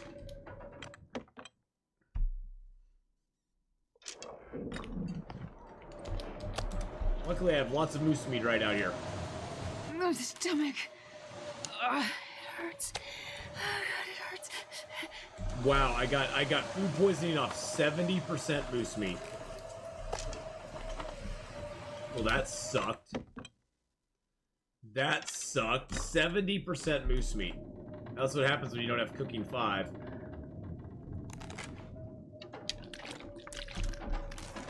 Ugh. Nope, I'm close. I'm close. I'm at,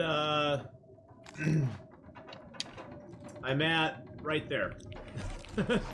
I'm close, I just don't have it yet. Oh shoot, I didn't take my medicine.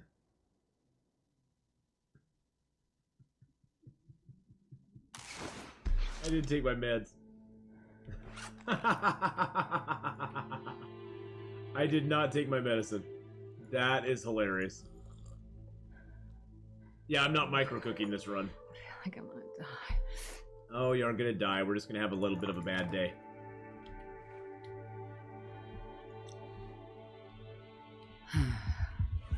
We're just gonna have a bad day. Eh, we didn't want to be up right now anyway, so this is good for us. This is good for us. We didn't want to be up right now anyhow.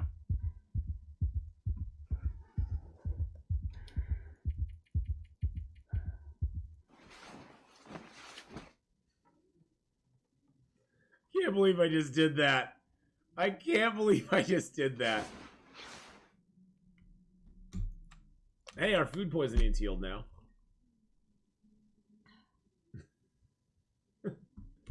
No! I'm gonna eat freaking cattails. You hush, BK. You hush. You just want me to go out and eat more of that stuff. I figured 70%. That's pretty safe most of the time. 70%'s not that big of a risk. Most of the time. Well, obviously it was last night. Goodness gracious. Yeah, I'm not doing any micro harvesting this run, so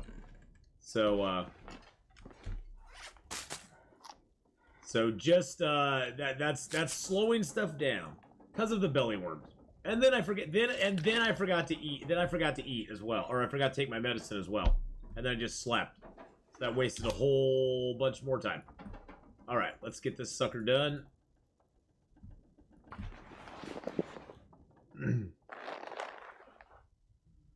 Moosehide Satchel incoming! There we go. Boom. Now we can go up to 40 kilos, baby. Oh, yeah.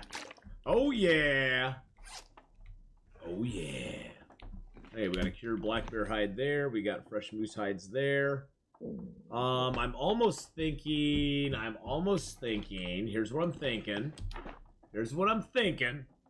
I'm thinking we make our arrows up. We, sleep for the night. We go down. Actually, maybe we should go down and get our other bear hide now. Unless I get food poisoning again.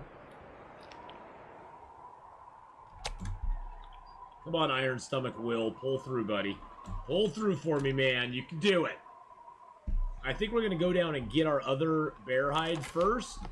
And bring it back up here. And then we'll craft some arrows. And then we'll go back to Hush River Valley, get a little, or maybe, actually, you know what we could do? We could start making the bearskin coat. We could start making the bearskin coat, and then if we start to get cabin fever, we can just go back to Hush River Valley and camp out for a few days. Gosh, my ear is just itching. I don't know what the heck. It feels like something bit it. Hits the stim, wears off tea, drinks, and sleeps. Yes. Well, that's the only way I could get health back last night was you know, hitting the stem and having my drink, having my couple birch bark teas in me. Even if you have food poisoning, if you drink birch bark teas, you will get 6% back per hour, per 2 hours after you drink a birch bark tea. It doesn't matter. Food poisoning does not stop birch bark teas from working on you. So it's one way you can gain back health while you're recovering from food poisoning.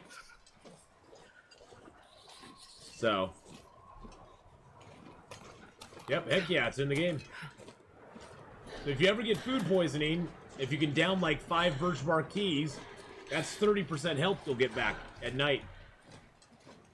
Then if you hit the stem, you get another 15% back. I need to find some place to escape. So you can get 45% back at night. So, well, 15 from the stem, 30 from the teas, and you're good to go.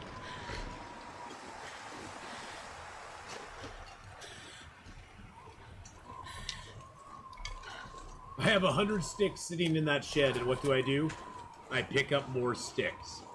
You know, Trev Daddy, I have played Green Hell. It's so cold. Wasn't a big fan of the cannibals. I'm gonna lay down I'll give you the good things about the game first. I thought the game was beautiful. I thought the way the game looked was absolutely gorgeous. I do not really want to tangle with him right now. I'm low enough health that if something goes wrong, I'll die. I thought it was a very beautiful game. I thought the crafting was rather interesting. But overall, I really enjoyed the graphics of the game especially. That was probably my favorite part of that game. I did not like, in any way, shape, or form, the Tetris backpack. Having to open up your backpack and move things and arrange them to get them to all fit in your backpack was annoying. I wasn't a big fan of cannibals. I never have been. So I wasn't a big fan of the cannibals in the game. But other than that, I quite enjoyed it. I haven't ever really gone back and played Green Hell again. I did play both the story as well as the survival mode. The thing about the survival mode in that game is that once you get the basic strategies of food diversity, there's not really, and checking yourself for leeches. Once you get the basic survival stuff down, the game's not that hard as far as surviving is. The main thing that'll kill you is the cannibals. The aggressive natives were just a pain in the butt. That was the thing that was the thing I didn't like about the game the most. I think they should have made. I personally think in Green Hell they should have made the food resources a little more limited. Hey, Curtini, thank you so much for the sponsor check. I think they should have made the food resources a little more limited. To make the survival aspect on that end a little harder, and made the natives a little less aggressive. But that's just me. I'm never a big fan of, like, natives that are going to eat you in a game. Buddy, how you doing? I like the forest in terms of gameplay more than in terms of gameplay of Green Hell. Yeah, I played the Forest. For me, the Forest just feels really janky in ways. But again, I didn't really like the cannibal aspect of the Forest. But I think both the Forest and Green Hell, for the type of game they are really good. I'm actually looking forward, buddy, to playing the Son of the Forest when it comes out and seeing what they do, seeing where they've taken the game. Because I played the Forest, I played it for a little while. I had fun cutting down trees, listening to rock music, but that, you know, at that point, I really, you know, once the natives drugged me into their I don't know, hole of chaos or whatever it was, down into the ground, I didn't really like that a whole lot. But that's just me. That was just gross. I want to play the Infected again too. God, there's so many games I want to play, BK. It's just I have to pick. I have to pick and choose. I gotta pick and choose. And right now it's pretty much Escape the Pacific, Icarus every other weekend, Medieval Dynasty, Ancestors. I want to get back into Red Dead 2 on Thursdays, and of course Long Dark before everything else. So yeah, I got like 7 or 8 games I'm juggling at the moment. 7 Days to Die, that's another one. 7 Days should drop an update in a couple weeks. You know, 7 Days is pretty fun. Ogre, 7 Days is basically it's Minecraft for adults. Oh, there's a wolf right there.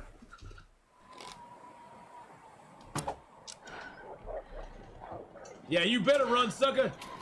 I want to see you running.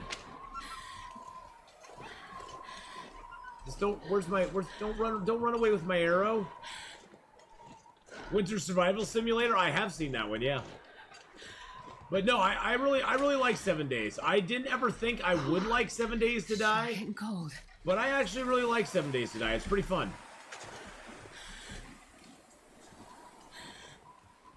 I never thought I'd be a big fan of it, but I got talked into it finally, and I was like, okay, okay, they're right. I'm wrong.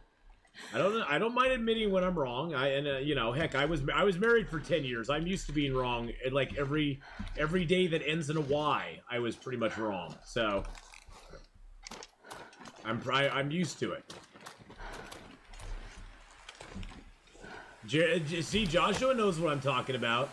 Any day that ends in a Y, you're probably wrong. So. Do I?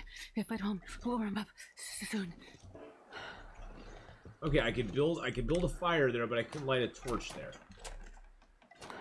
Okay, forget it. I'm not gonna worry about that. Not the X card again. Yes, the X card again. Blackman PL's like, oh no, not the X card again. Yeah, I always have to make an X.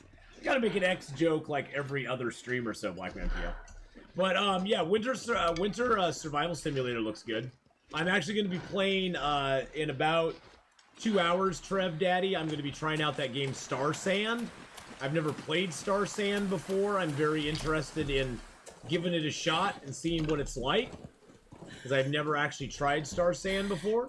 Thank you for giving Blackman PL a shout out there as well. Please go check out our lovely, beautiful fellow streamer Blackman PL over there playing some StarCraft last time we saw him.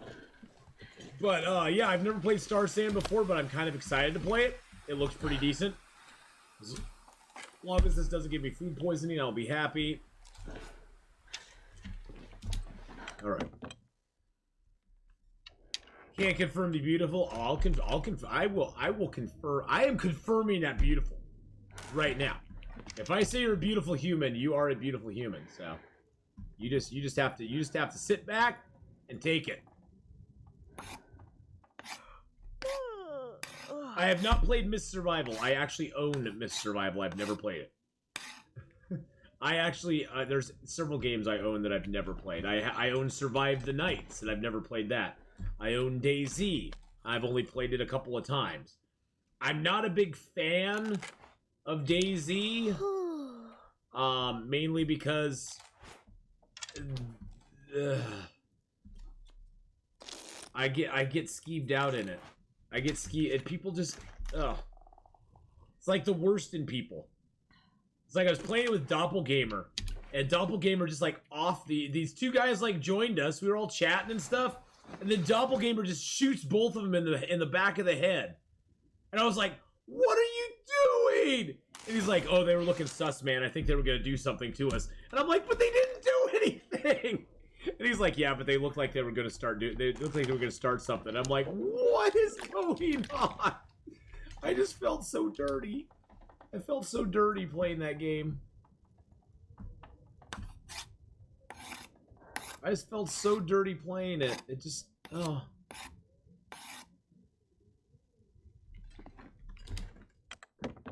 Zombies don't seem OP. You can manage them, treat them like wildlife. Think about his food.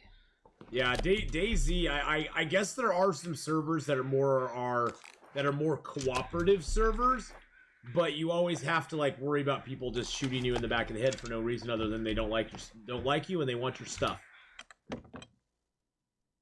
They don't like you and they want your stuff, and that to me is just horrifying. It's like, okay, well that's, I guess, cool. I guess that's cool.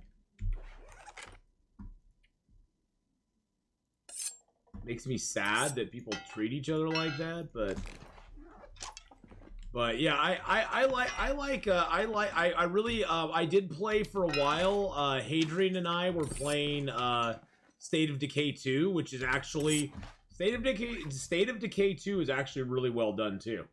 I think State of Decay 2 is really a cool it's a very cool one as well. That's the way most people would be in real life. I know. See, and I'm one of those that's like, I want to help people. You know, it's like, oh, you need some food? I'll give you some food. Even if I'm like not got tons of food, I'll give you some food. I'll help you out. I'll help you out, buddy. I'm that kind of game player, which probably puts me in the minority, I know. But that's the thing. It's like, I like to help people out in games. I don't want to wreck their day. That's why like, so it's like playing board games. Some of the funnest ones I've played are like Shadows over Camelot, where it's like a cooperative and you're all trying to basically like achieve the same goal.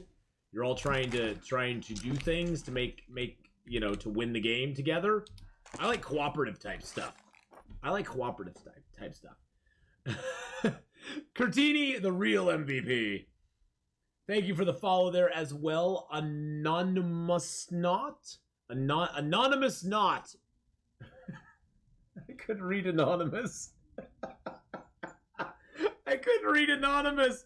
I was trying to come up with something for it. I was just seeing Anon, and that was it. And I was like, Anonymous Not. That's your name now, forever and ever. I know. I'd be the first one to be killed. Anything like that, Ching, I would probably just. I'd be the one that's out. Cause yeah, I'm too nice. I would be like, oh, let me help you out. I'll give you some stuff, and they'd be like, okay, sucker, I'm taking all your stuff. I'd be like, what? I was gonna give you stuff. You don't have to take everything. I was gonna help you out, man. Oh man. Yeah, it'd bum me out. It would totally bum me out. All right, let's start making a bearskin coat, boys and girls. 39 hours. 39 hours that we have to spend making this coat now.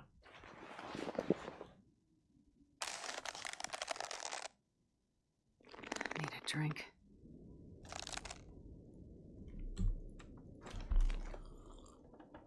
Yeah, I believe. See, that's the thing is, I'm right there with you. I believe in strength in numbers. I believe the more people you have, no matter what their individual strengths are, the more people you have, the stronger you are together, because everybody's going to bring their own unique thing to... There's more things to strength than just actual physical brawn. And people will bring their own stuff to your group or to whatever situation you're in, because they will have their own areas of expertise, whether it is in, and it'll usually be in stuff that you have no idea how to do. Because I'll be the first one to admit, I don't know how to do everything. So, I actually prefer making the coat somewhere with a stove so I can push through the whole craft without stopping. I'll push through the whole craft. I'll push through the whole craft without stopping. The more people around you, the more people you can pull a Shane on as the zombies chase you. Is that what you're saying, BK? The more people you can pull a Shane on, trip them, shoot them in the leg, and leave them for the zombies so you can get away. I remember that episode. I was horrified that Shane did that. I was like, oh my god. You horrible human being, you. I hope you get turned into a zombie. Oh, you did. Never mind. Instant, halfway instant karma. Sort of instant karma there. We should be, you know, Ogre, we just spent all that time in Hush River Valley outside. We should be able to make this bearskin coat no problem at all. We should be able to make it probably no problem at all. I'm gonna go 7 hours this time. We're gonna craft right till night. See, I didn't even know they wrote Rick out of the show. I bailed long before that. I bailed long before they wrote Rick Grimes out of the show. If they did, that's just dumb. So who was the star of the show? Daryl? Michonne? I mean, who became like the main protagonist in the show?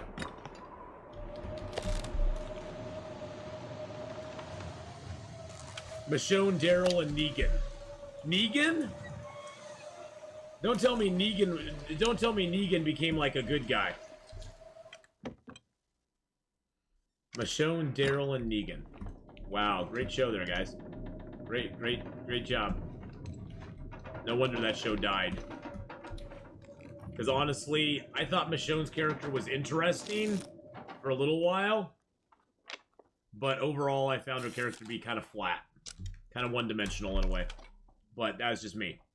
Daryl's cool and everything. I think everybody just liked him because he was kind of sarcastic and irreverent and, you know, kind of did his own thing, you know? He was kind of that down-home guy that you always want to have around because it's so much fun. It's like having, it's like having that second hillbilly cousin that you can just always go hang out with, yeah? I mean, I love that. I think that's why he was so popular. Well, I definitely do not have a lot of interest in that kind of a Walking Dead series, though. Did they write Rick out because they just didn't want him in the series anymore, or did they write... Coral! Coral! Coral!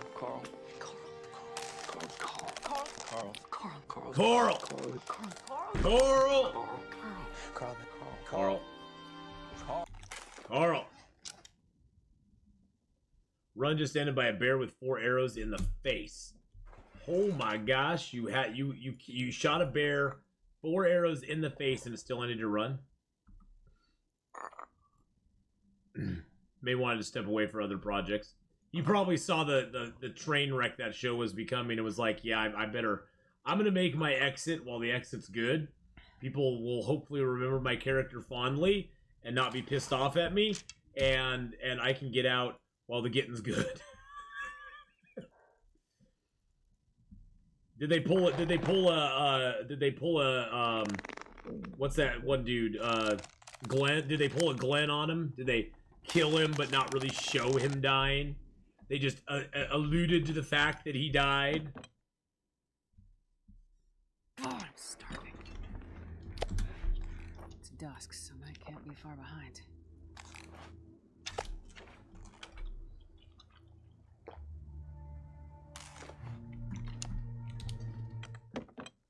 You did attack with 20% health. Why did you attack with 20% health? Were you asking to be killed?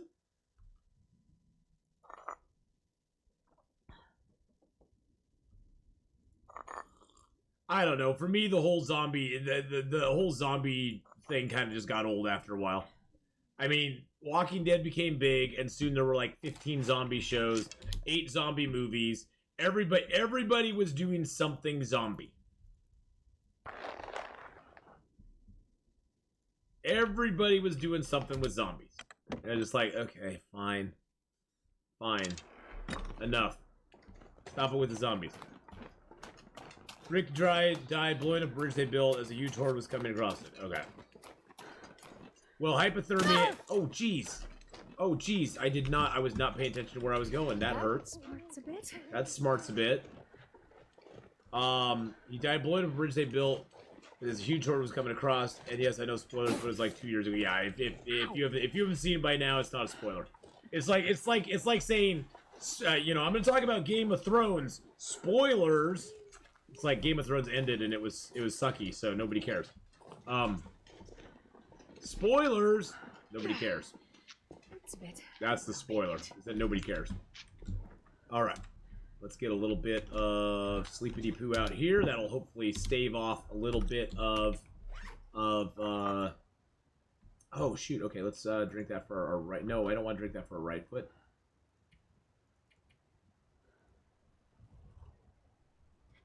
There we go. And let's get some sleep. Spoiler, Vader is Luke's father. Yeah, I know. He is, yeah. I bet you didn't know that. I bet you didn't know that Vader is Luke's father. I know, isn't that crazy? I would never have guessed that in a million years. Vader is like marriage. Marriage is what brings us together today. A blessed event. A dream within a dream.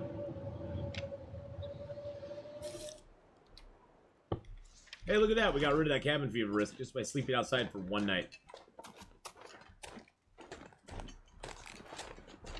Huge if true. Peter Parker, Spider-Man, yes. Crazy as Luke kissed his sister. Yes, he did. Yes, he did. And it, you know, if that was the, oh, jeez, Louise. I don't even see him. Where is he? Where is he? I don't even see him. Where is he? Where is he? Oh, there he is.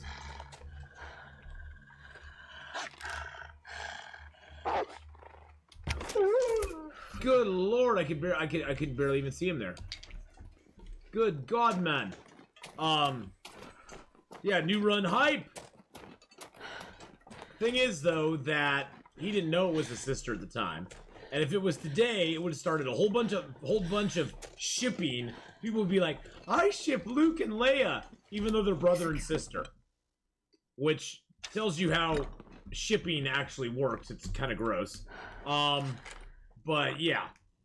They'd be like, I ship them together. Well, they ship Dean and they ship the brothers from Supernatural all the time, which is just like, ew, gross. They're brothers. Sam and Dean, sorry. All I can think of is Dean and Moose.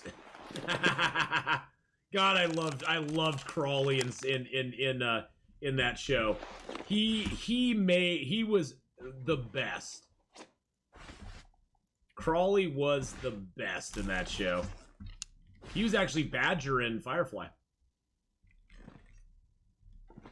I'm pretty sure. Wasn't he Badger in Firefly? With the fine hat. With his fine hat. He was a lot thinner in Firefly. Well, all of them, including Nathan Fillion, were a lot thinner in Firefly. All right, we got the bearskin coat, boys and girls. Woo! Got the bearskin coat. We could make some deerskin pants if we wanted to. I'm almost thinking of doing that. That moose hide is almost 99% right now. I'm thinking of making the deerskin pants too, just to say we did. Oh, we already have 15 guts on us? Okay. Never mind. I think I'm just drinking down teas right now. Oh, yeah, look at all those teas I have, though. Look at all them teas I got. Yeah, I don't understand the whole shipping thing. My daughter used to be into shipping people a lot. I always go boots first. Yeah, see, the thing is that I got pretty good boots. And if I get the pants, it'll be a vast improvement over my jeans because I already have combat pants. So I can put the combat pants on the inside and the jeans on the outside. And I already got combat boots, which are pretty decent in and of themselves, especially protection-wise, because the protection on the deerskin boots is less, actually, than combat boots. They do have better wetness and better warmth and windproof, but they, I think they weigh a little bit more? Nope, they weigh exactly the same, have a little less that. Yeah, I have the jeans though, so I figure I'll go for the pants first. Go for the pants. And then I can always make the boots afterwards if I want to. The boots can always come afterwards. You can leave your boots on. There we go. Beautiful. So yeah, the whole shipping thing I don't get. I don't understand that.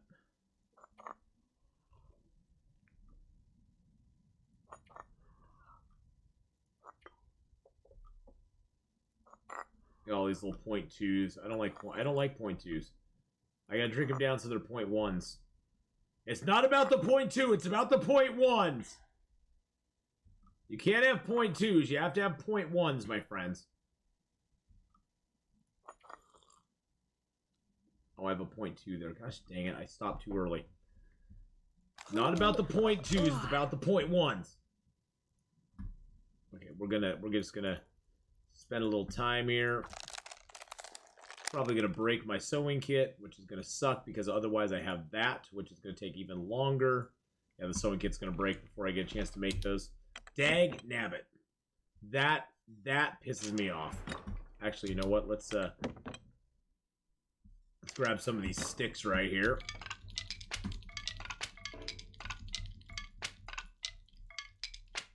I don't even have to worry about aiming at the floor. There's like 100 sticks laying there. I couldn't miss those sticks if I tried. Oh, that one had nothing on it. That sucked. I took that risk for nothing. Okay, that's a good piece. I'll take that risk. All right. Actually, you know what I can do before I make that fire is I can prepare up all these mushrooms and rose hips that I have. There we go. I had to go look up the shipping term. I thought Ath was trying to package and ship Luke and Leia. Oh no, did you not know what shipping was? Did I actually know one of the hip kid things to do? No, shipping is when you take two characters who have no real connection at all and you just be like, they're in a relationship. They're in my fantasy fan fiction relationship. Like, okay, whatever your head canon is, if it makes you happy. If it makes you happy. It's like saying, I ship Vader and Luke. Don't know why, but we ship Vader and Luke. Or I ship Vader and Leia. Which is just like, ew, daughter and father. Like shipping Lara Croft and Nathan Drake. Exactly. Exactly. It's just one of those things that kids do these days, which I just don't understand in the least little bit. Because I'm old, and two, because it makes no goddamn sense. It's like shipping Gollum and Smaug, yeah. I ship Gollum and Smaug because they just be so great together. They have so much in common.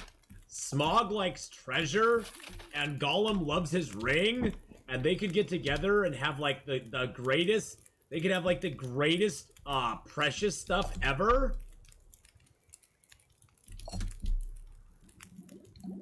It would be so awesome.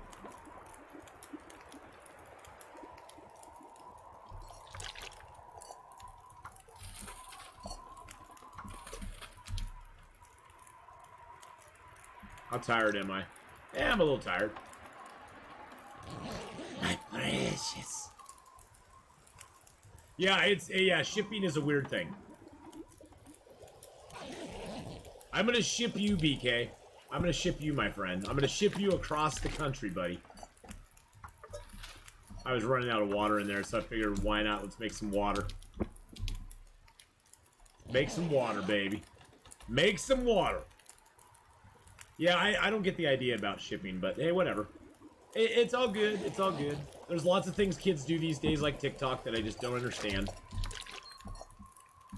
But then again, we've you know, a lot of people these days have the attention span of a you know, of a mosquito. And I guess TikTok is a great place to be if you have the attention span of a mosquito, because you can just go boom, boom, boom, boom, boom. Watch this, watch this, watch this. Yeah, so you could ship Hadrian and I.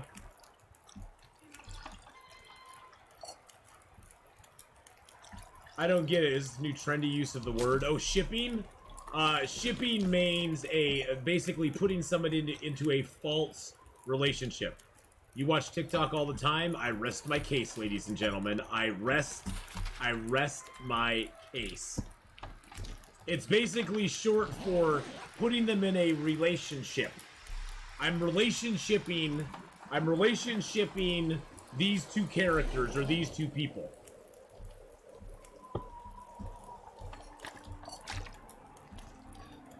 Ooh, wow, look at that. Look at that. Look at that sky, and look at the way the light hits everything. That's wild looking. Yeah, believe me, I had to ask my daughter what it was all about. Derived from the word relationship is the desire of followers to be of a fandom of two or more people, either real-life people or fictional characters, to be in a romantic or sexual relationship. Oh, let's not even mess around. There's nothing that has to do with anything it being romantic. They want them in a sexual relationship. That's what it comes down to. I love how they couch it like that. A romantic or sexual relationship. No, 90% of the stuff I see is they want these two characters together in a sexual relationship. That's what it comes down to. I love how they couch that. Who are you? Who do you think you're fooling here? You think, you know, I may have been born at night, but I was not born last night, okay?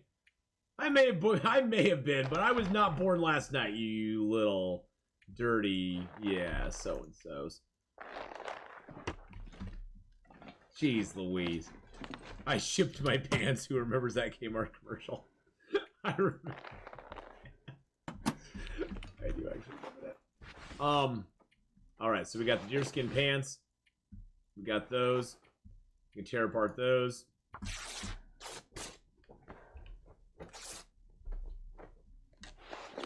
Drink some water, of which we now have plenty.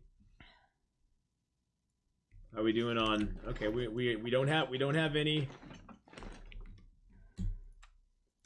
As a mom, I like Joshua's idea. A little drinky poo. A little drinky poo for sure. I still don't get it. Why use that word? Why use any teenage word? You know, back in the day, we'd always say, dude, that's so rad. That's so rad, dude. That's rad. Rad. We use rad all the time. We use rad all the time. That was like the cool word to say. I don't know why shipping became a thing. Oh god, look how close we are. Look how close we are. The bat and the cat. Batman canon. But yeah, I don't understand it now. I don't get it either.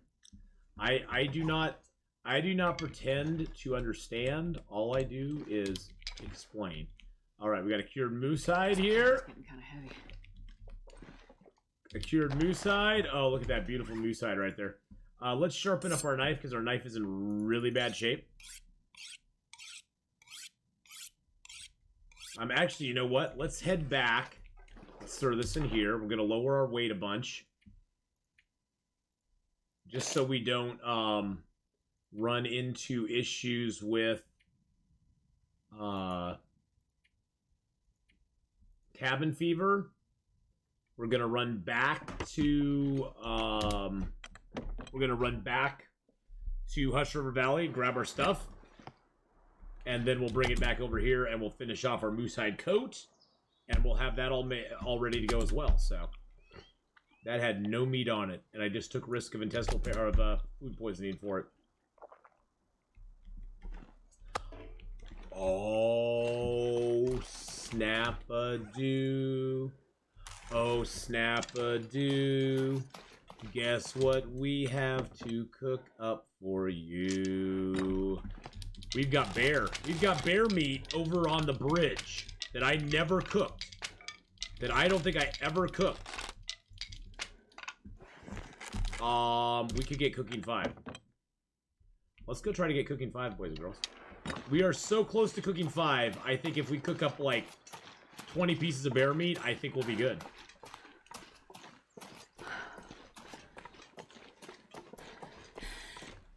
I think we can probably get it.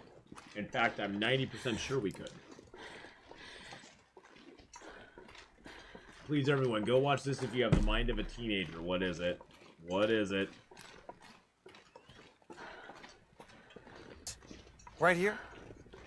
Shit my pants, you're kidding. You can ship your pants right here. You hear that? Oh, yeah. I just shipped my pants. You can ship your pants right here. Ship my pants? Right here? Ship my pants, you're kidding. You can ship your pants right here. You hear that?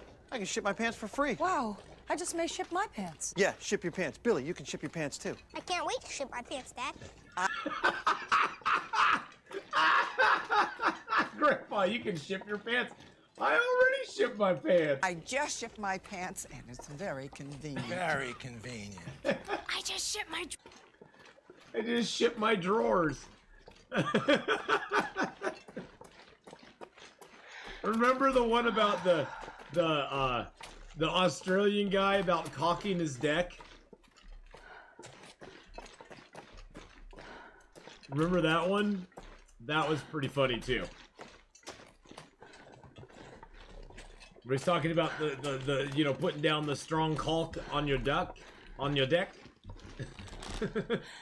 Yes, look up Australian cocking his deck.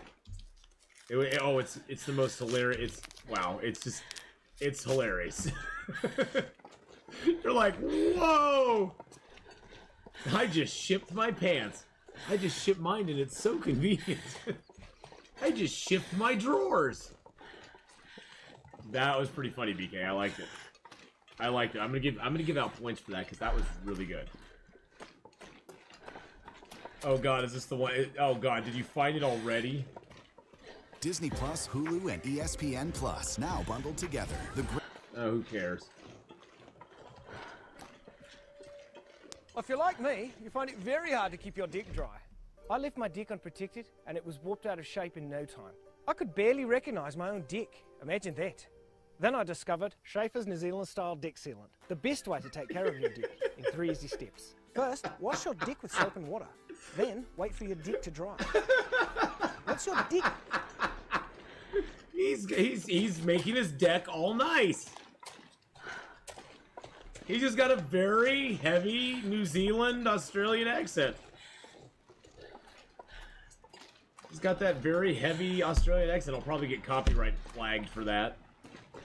He'll be like, you can't play that! And I'm like, it's a YouTube video. What's the big deal? I don't know if it's copyright claim or not. It's probably not. Probably some third party put it up anyway. It's a commercial. It's got no music.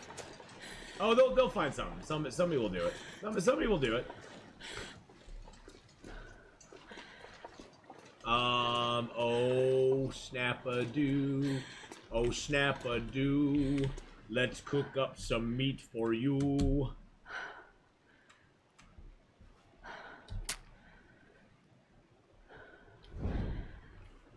Oh, I didn't mean to do that. I was meant to do this. Boop.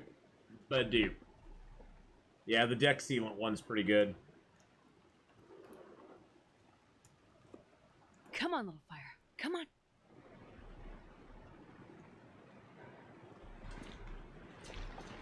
Is there a bear down there again? Oh my God, the bear's down there again. Holy crud.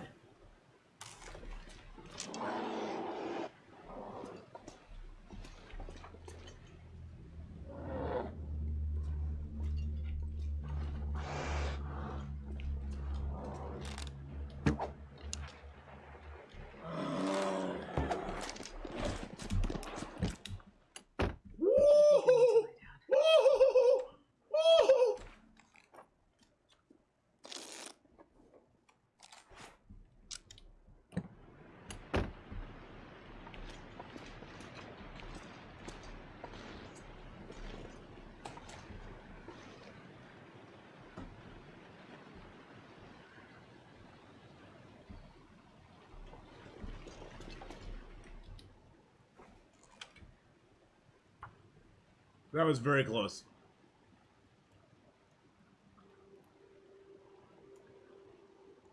These companies need to realize every time they allow people to do that, they're losing business. You know. I did get in that car pretty late.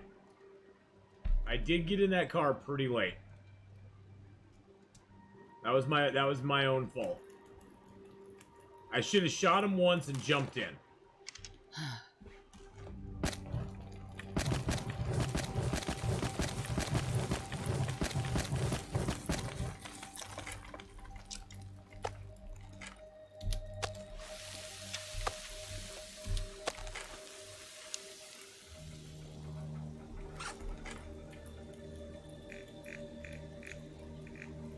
Bear's killed 2.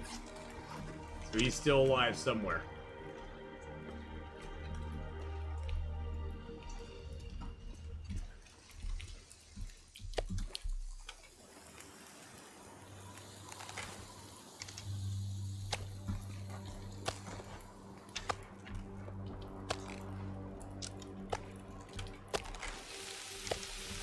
Oh yeah, I hit him twice.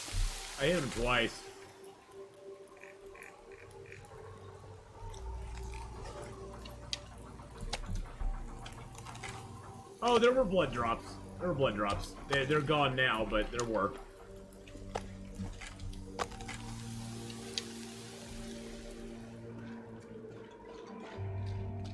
Yeah, I hit him right back in here somewhere, but yeah, the blood drops aren't there anymore. The blood drops are not always the best on this stuff.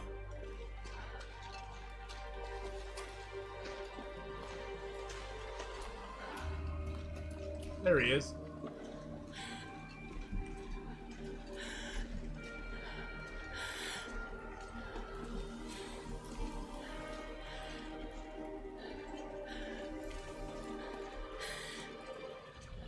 So tired.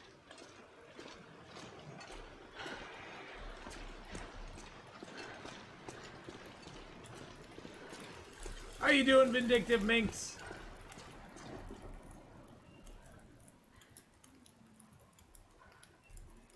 Until he gets right about the truck. I'll try to shoot him in the face one more time.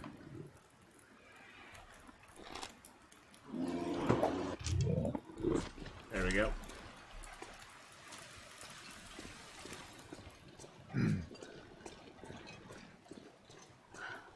Yeah, he's got a few arrows in him. There's a 1 arrow and a 2 arrow, and there's a 3rd arrow. Yeah, he's got a couple arrows in him. They could see it as free advertising. Welcome new people want a drier deck. But that would mean intelligence wins. Well, you know. Intelligence very rarely wins in this world. In this world, intelligence doesn't win very often.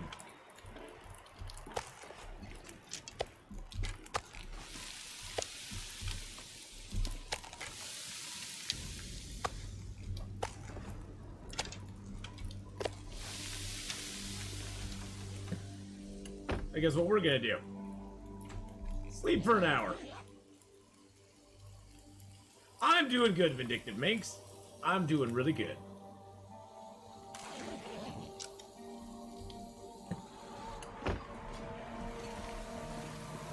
Burned my it blew my fire out?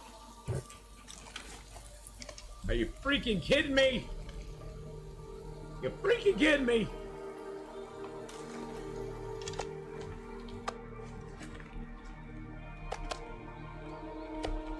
So what wins? Stupidity. Mass panic and hysteria.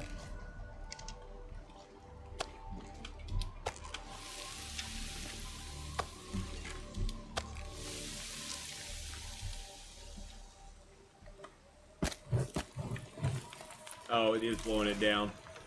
Where's the wind coming from?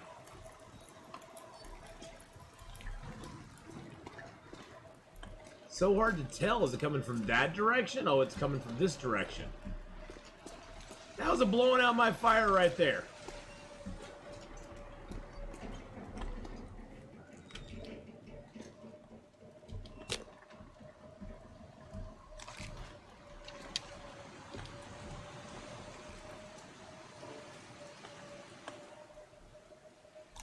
Nope, can't do it.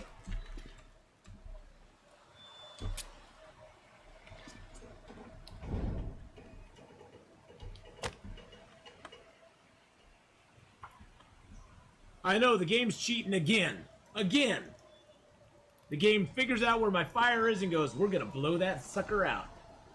We're gonna take them down, boys and girls. Ooh, an hour and a half to go, boys and girls, and we'll be playing some Star Sand this afternoon.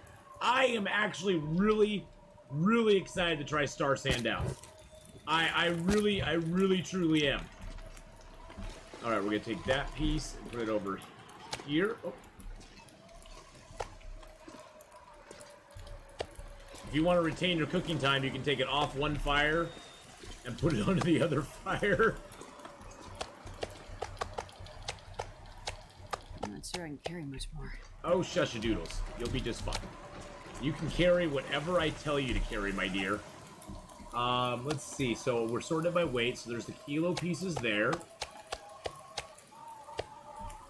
And then there's the little tiny pieces right there.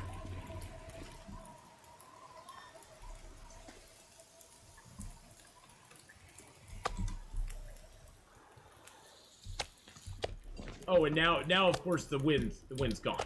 Of course the wind's gone now. The wind's like, oh yeah, I'm gonna bugger off now that you figured it out. Now that you figured it out, I'm gonna bugger off. Don't worry about me for the rest of the night. It's okay. It's okay. Yeah, unless the wind blows this one out too. Exactly. Which it could. Oh yeah. Oh, there we go. Cooking 5, baby. Cooking 5. Let's eat some bear meat in celebration. Yeah, YouTube's disabling the likes. Yeah. Yeah, they're going to protect all the small content videos. You know, as a small content creator on YouTube, I get like 1 or 2 dislikes on a video ever. They are not doing that to protect small content creators on YouTube. That is BS. They got large corporations, large news media outlets who are getting ratioed on YouTube and are unhappy about it, and those are the guys paying their bills, and that's why they're doing it. Us small content creators, if I get 1 dislike on my video or 2 dislikes on my video, I don't care. It doesn't break me as a creative. But yeah, they're doing that because there's been big studio companies and big organizations that really hate having stuff ratioed like they get it on ratioed on YouTube. Yeah, the removing dislikes thing, it's totally stupid. Well, and here's the other stupid thing about it. Just because they remove the dislikes view, you can still dislike a video. You just can't see what the dislike to like ratio is.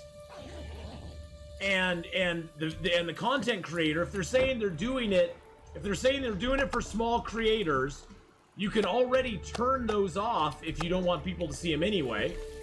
But you will always, even if they're turned off, you can always see that dislike to like ratio personally yourself. So if they're doing it for the mental health of content creators, as a content creator, I can still go on YouTube and I can see the like to dislike ratio. You just can't see it as a viewer anymore. So how does that help content creators? They're full of crap. They're full of crap. Yeah, Susan gets paid, and that's YouTube, period. Exactly. Oh yeah, like politicians, different news organizations, different like if a video gets put up of, say, a movie and it gets ratioed, that studio hates that because that makes their movie make less money. It's just, there's a whole lot of factors that go into it, but none of it helps you as a viewer.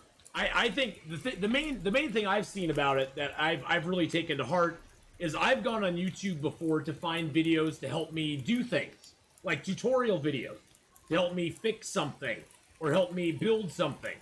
And it's kind of nice to be able to look at the ratio of likes to dislikes on a specific video, because if you pull up, say, fixing your sink, I'm sure you'll pull up 1,000 videos. It's great to be able to see the like to dislike ratio though, because generally the people who are watching the video, if they find it helpful, they're gonna like it. If the video makes no sense or is hard to understand or doesn't really help with the problem, they're probably gonna dislike it.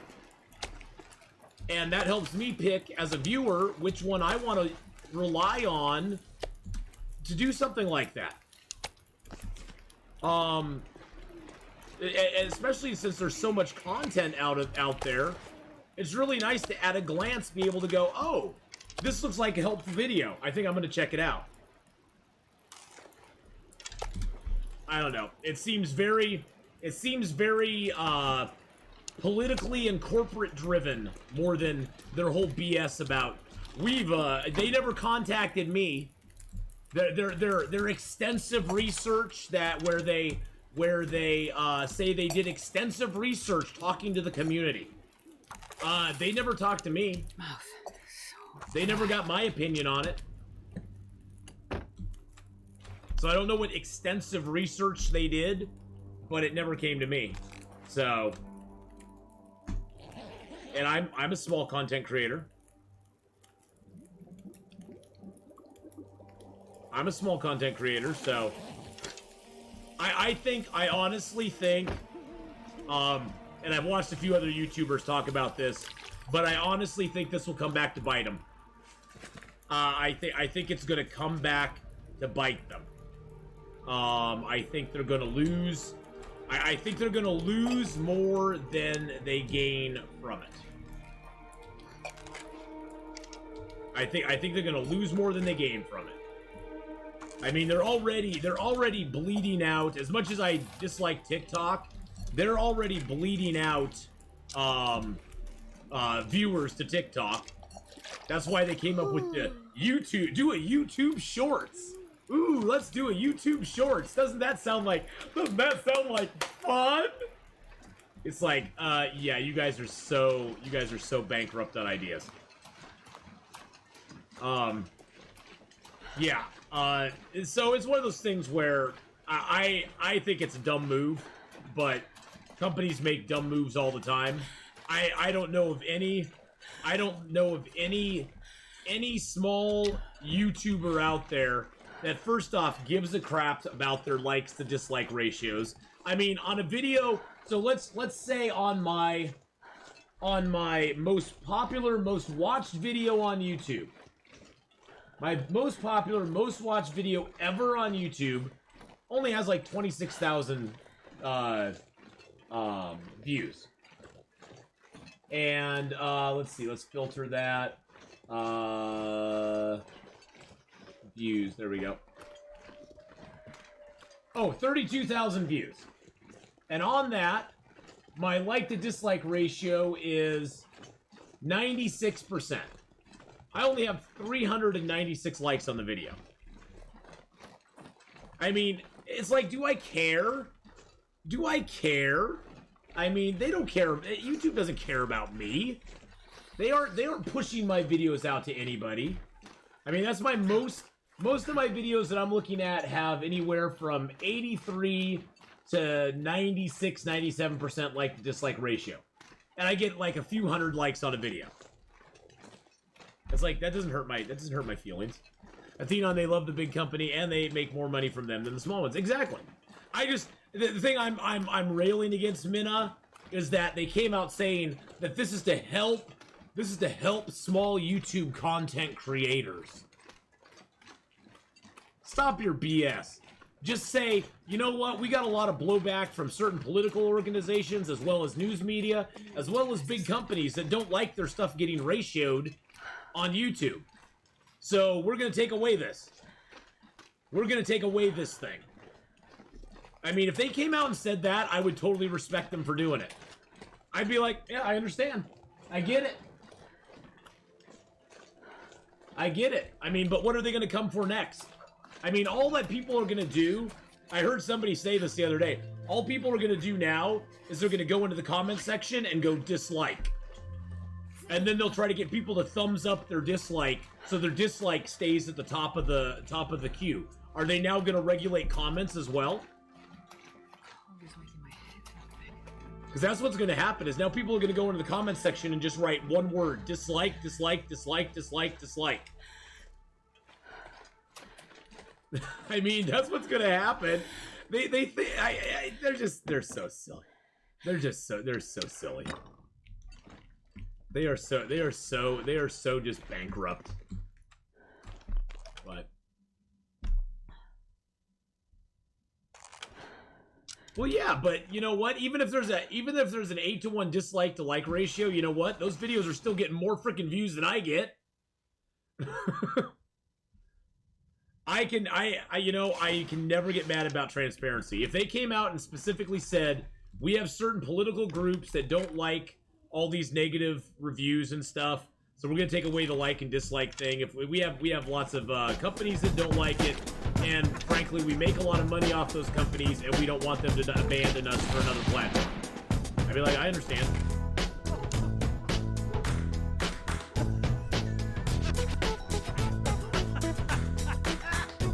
Mark Words with the tier 3 for 34 months. They really want to get help small content creators, mental health, get rid of comments. Mark Wars 1972 just resubscribed for 34 months. 34 months right there, my friend. Thank you, Mark Wars. Not only for that, but for all the beautiful gift subs you've given in the channel. See, the thing that I don't understand. So here's the thing I don't get. So they're now turning off dislike to like ratios for every channel. We have had that capability ourselves as YouTubers.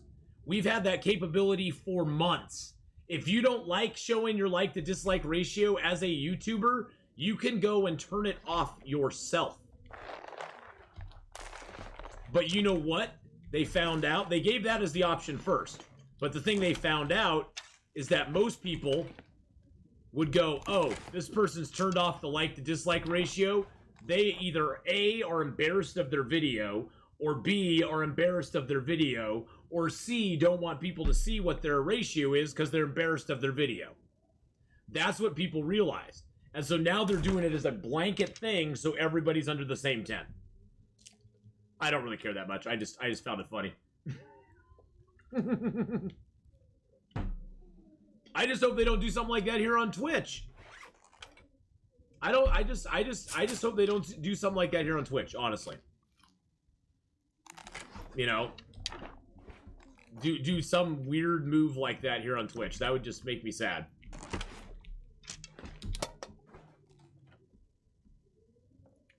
But yeah, you know, whatever. I understand. I know why they did it. I don't agree with why they did it. I know why they did it. I just wish they would have been upfront about why they did it. Instead of the runaround and the BS, because that's just corporate speak to me, and I hate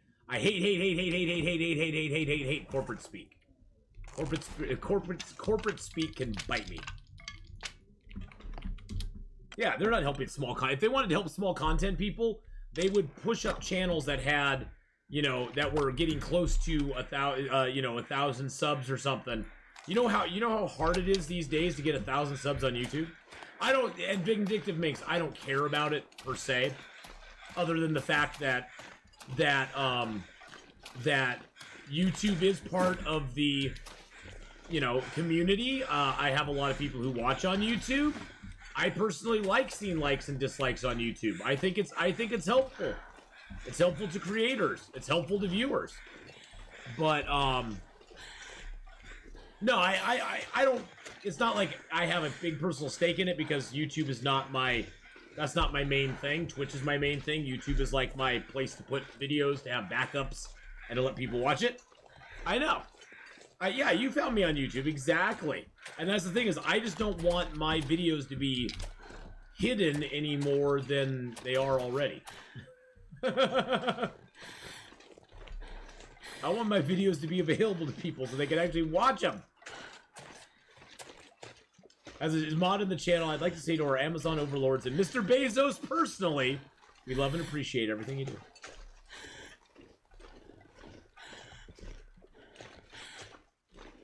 Well, and that's the thing, is that YouTube, for all I'll rail against YouTube, they do have a little better discovery engine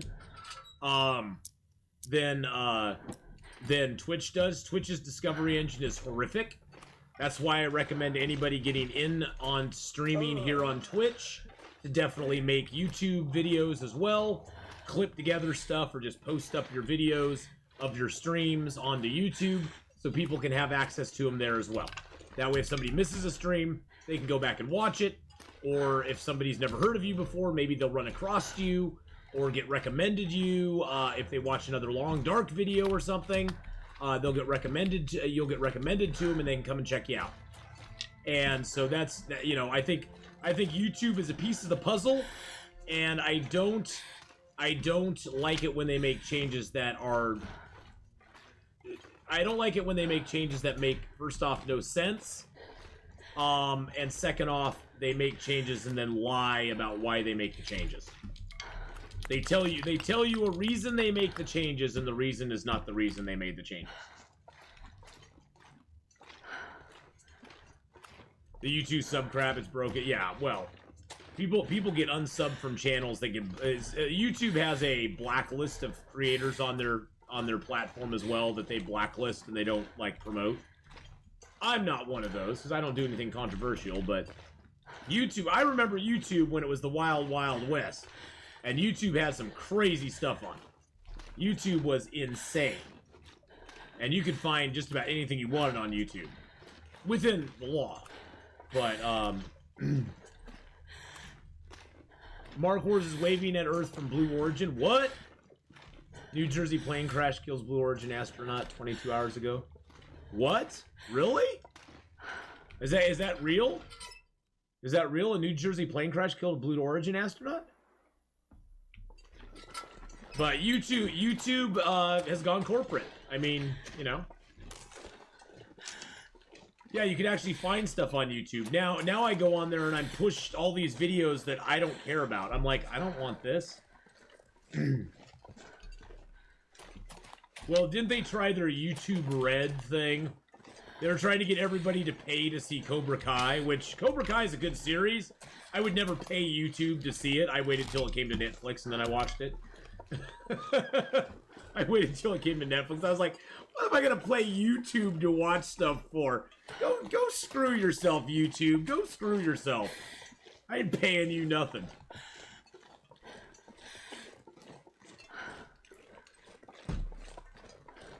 I know you said you don't have time to do it, but Ed streams into split into 1 hour segments. I bet you double your views. It's just the time it takes to do that is just tremendously prohibitive. As well, Vindictive Mink says having to make a video for each, having to upload each one of those. Yeah, I'm a long format YouTuber, and that's just you know how it goes. Bye-bye. But yeah, I know Vindictive Minx. I know. Trust me. I hearken that back to my early days when I first started streaming on YouTube. I was on Twitch.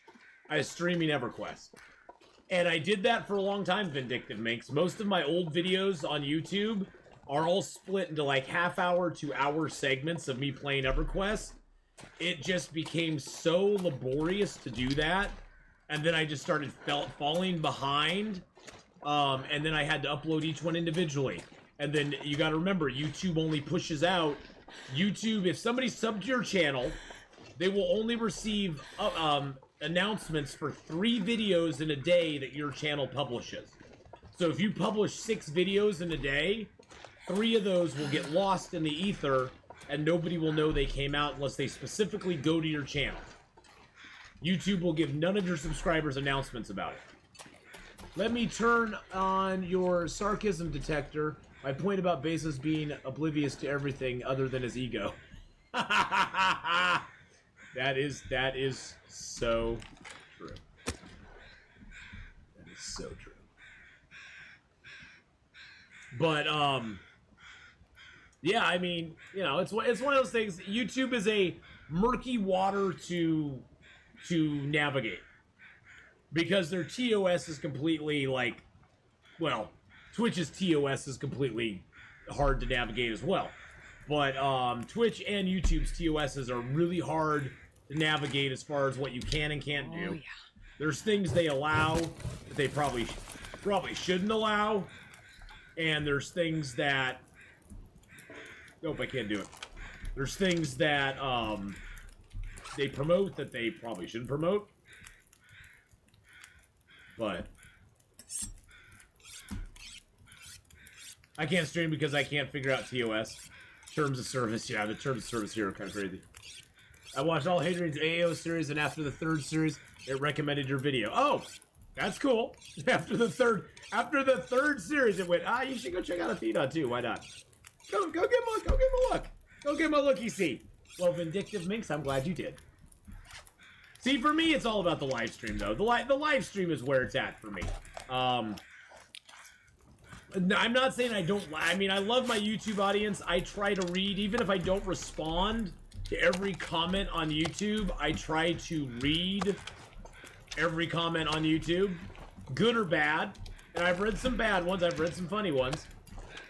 Believe me, the bad ones just make me chuckle most of the time. Because I'm just like, whatever, dude. I can understand. I can see why people would get, like, a little triggered by some YouTube comments. But for me, 90% of the time, I just laugh. And I'm like, do I really care? Do I really does it really bother me that much that some random person who I've never met doesn't like my... Yeah, you quartered the bear, and there's now 6.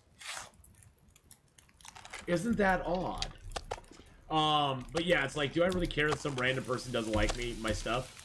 It's not for everybody. I know my stuff, and my channel is not for everybody. Cooking 5, yummy bear meat. Yum yum yum yum yum yum yum yum yum. I hexed the bear. Yeah, I hexed the bear. Nighthawk, you're right. I hexed the bear. Mr. Bear has now been hexed. Unsubbed. Oh wow, I'm deeply hurt. Yeah, it's like whatever. I think I'm very fortunate in the sense that I grew up in an age. Where if somebody said something mean to you, they said it to your face, and then you had an opportunity to punch them if you needed to. And most of the time, they'd say it to your face, you'd laugh about it, you'd say something back to them, you'd laugh about it, then go have a beer or go get some food afterwards. You'd be like, dude, I think your idea is totally stupid. And they'd be like, yeah, well, your mama's this, and you'd be like, well, your mama's this, and then you'd laugh about it, and you'd go have a drink or have fun. I mean, that's how real people did it. That's how real people did it. I mean, and yeah, it's a bunch of, I mean, honestly, it's a bunch of snowflakes today that have never had a hard day.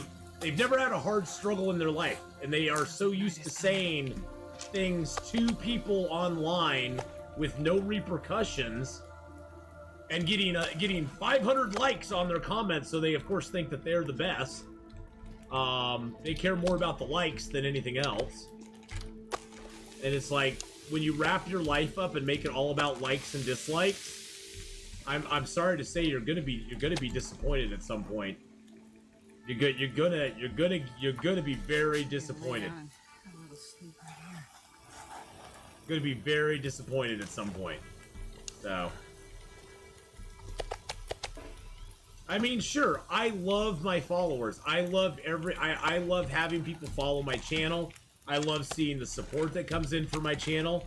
But honestly, I mean, seriously, if it disappeared tomorrow, I'd be like, oh, well, it was a fun 6 years.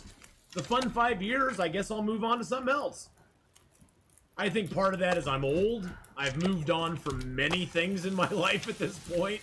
So it would take a lot. It would take a lot to crush my soul. My soul has already been crushed. My soul was crushed back in my 30s. To the point where I physically picked up and moved away to Denver, Colorado for a month.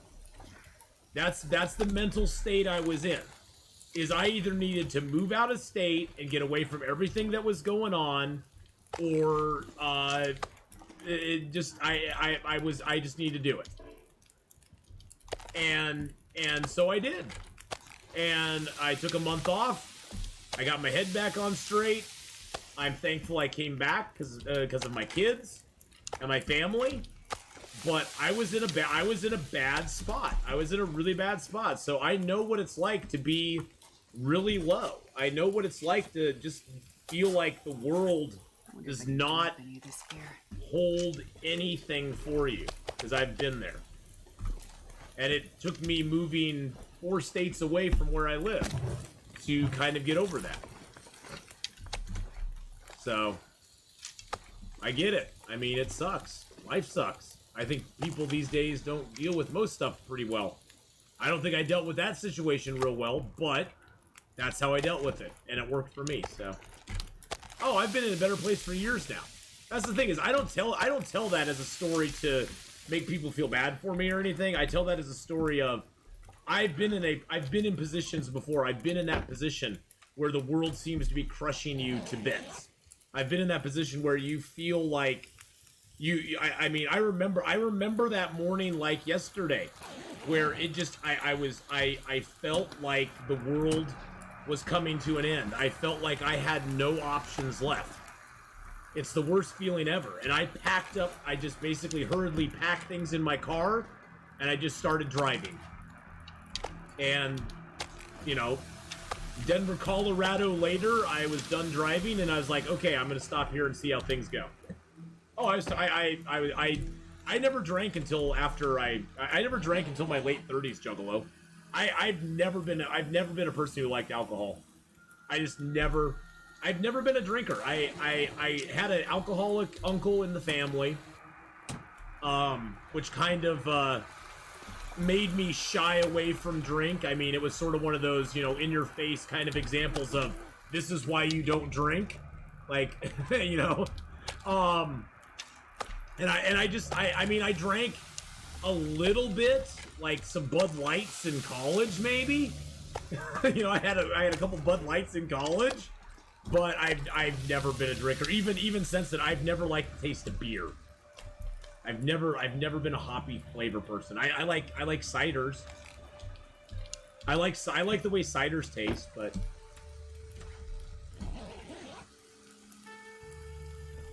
Well, when I got to Colorado, I found a little hotel that I could rent by the week. I had a little bit of money in my pocket. I got to Colorado. I found a hotel that I could rent. Back then, it was like $125 per week. Which, I mean, I was probably in the worst part of town in Denver. But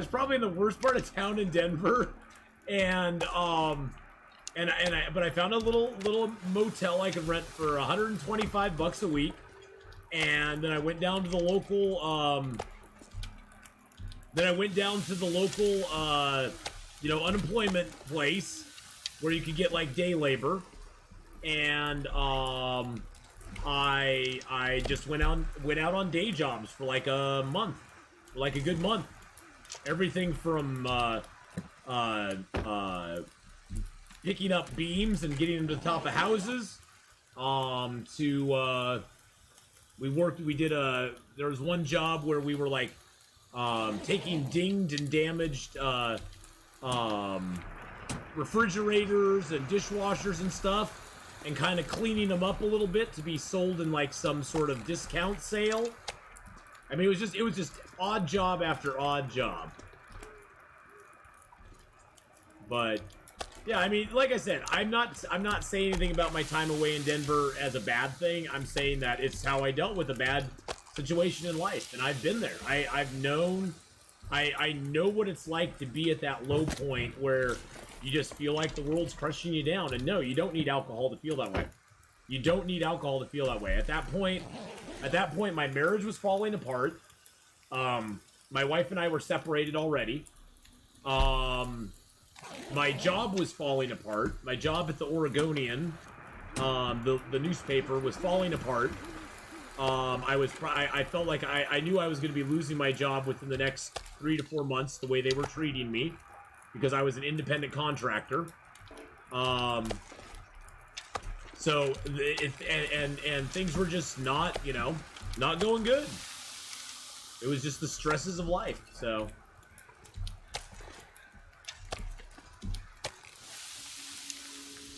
I have not been always so mild-tempered, Vindictive Minx. I always tell people that the person you see out here is because inside for many, many years, I was a very angry person. And honestly, it is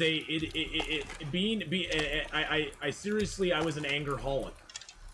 I mean, I know that sounds weird, but when I went to counseling, my counselor actually told me, yeah, you're an angerholic. You thrive off of being angry. When you're angry, you are like that's when you feel the anger made me feel good. It made me feel in control. It wasn't good, but it made me feel like I was in control and made me feel like things were good, but it wasn't good. And every day I have to like sort of it's almost like recovering. Is I will never not be an angry person. I will never not be an angry person, but every day I have to kind of go through things and take it a step at a time. I mean, it can happen anytime. It can happen when I'm driving. It can happen when I'm dealing with a coworker. It can happen when I'm dealing with a complete stranger. It's something I deal with all the time. I'm thankful for where I am. It's anger. Anger is a hard thing because it becomes addictive to be angry. It really does. When things are so out of control, like any other kind of like addiction, you get very you feel good when it's going on. You feel like crap afterwards because you know you hurt people and stuff, but you feel good when it's happening and you feel in control, and it kind of fuels itself too in that way. I mean, I'm not trying to compare it to like drug addiction or alcoholism because that's a totally different thing, but it has a lot of the same sort of side effects, and it's also a coping mechanism for me. It was a coping mechanism, much like drinking is for some people, much like drugs are for some people. It was the way that I coped with life and the way that I made myself feel better about life in a lot of ways. I'm glad that I'm not there anymore. I'm glad that I've kind of worked through a lot of that stuff. I still have moments though. Ask my best friend. She's seen me angry. And I know it sounds flippant, but you wouldn't like me when I'm angry. You would not like me when I'm angry at all. I used to always watch the Incredible Hulk and be like, dude, I'm right there with you, brother. I'm right there with you, brother. Solidarity, my friend. But, you know, apathy can go the same way. I've always had a... I think what it comes down to more than anything is I've always been a person of extremes. I've always had a hard time being even keel. Of not being one extreme or the other. Not being either apathetic or angry or obsessed or just not even caring. I've always been very extreme whatever I do. Which in some things I think benefits me. I mean, I'm a very hard worker. I take my job very seriously, and you know, when I'm at work, work is like my 100% focus, like laser focus. So in some instances it helps, in some instances it's kind of bad. But finding that middle ground has been a long, long road. I'm now 51 years old, and I'm still searching some days for that middle ground. I don't think the struggle ever quite, you know, ends on trying to find it. I think you can get better, get wiser at finding it. But I don't think you ever truly, you know, always can find it, so. Venting does help. You know, honestly, Vindictive Minx, streaming has given me an outlet like nothing else.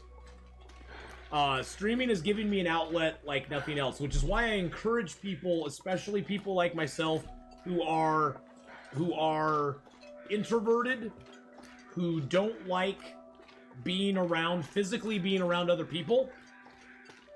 That's why I encourage them to stream, because it can be a good outlet for you.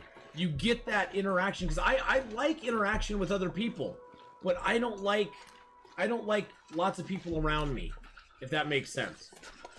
I don't like being out in public. Mindful meditation helps a lot. Yeah, I did a lot of that for a while, Asgar. I did some meditation for a while, and that really did help. It really helped a lot. And so that's why I encourage people to stream. You know, now, Nihilus, I was sort of the same way. I tend to be pretty shy in the real world, but I found that Twitch gives me a good outlet to enjoy games and meet other people who are sort of like me in a lot of ways. And then some people who aren't like me, but a lot of people who are like me as well, and enjoy the same games, enjoy the same stuff, and yeah. It's been a very good, I think, for my mental health, it's probably been one of the best things in the last 5 years that's happened to me. It really has. And it makes me very happy that I'm streaming and that I can still stream, and you know, it makes me very, very, very, very happy. All right, we need to fix up a few things. Then we need to go get the rest of our stuff in Hush River Valley. Then we need to make our moose hide coat, and then we need to get the frick out of here. By the way, sleeping out in the truck like we were doing, that does count as outdoor time. Sleeping in trucks and cars is outdoors. So if you ever start to get cabin fever, one good thing you could do is find a car that has a little sheltered area, build a fire by it, and sleep in the car. Things.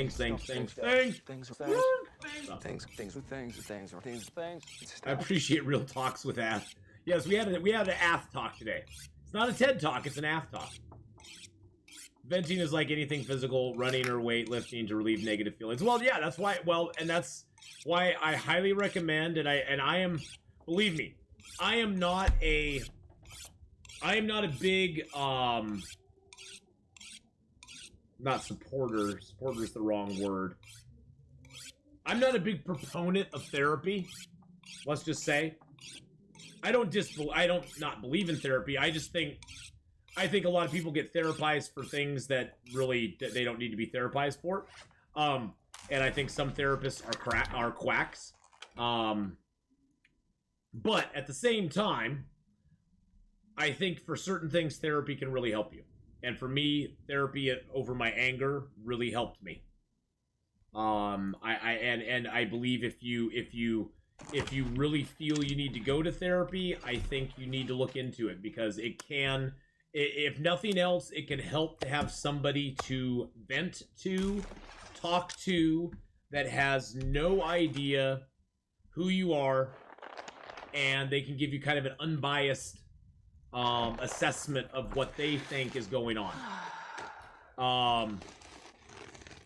You have to find a good therapist, though. You have to find a good therapist. There's a lot of therapists out there who I would not trust to tell anything to.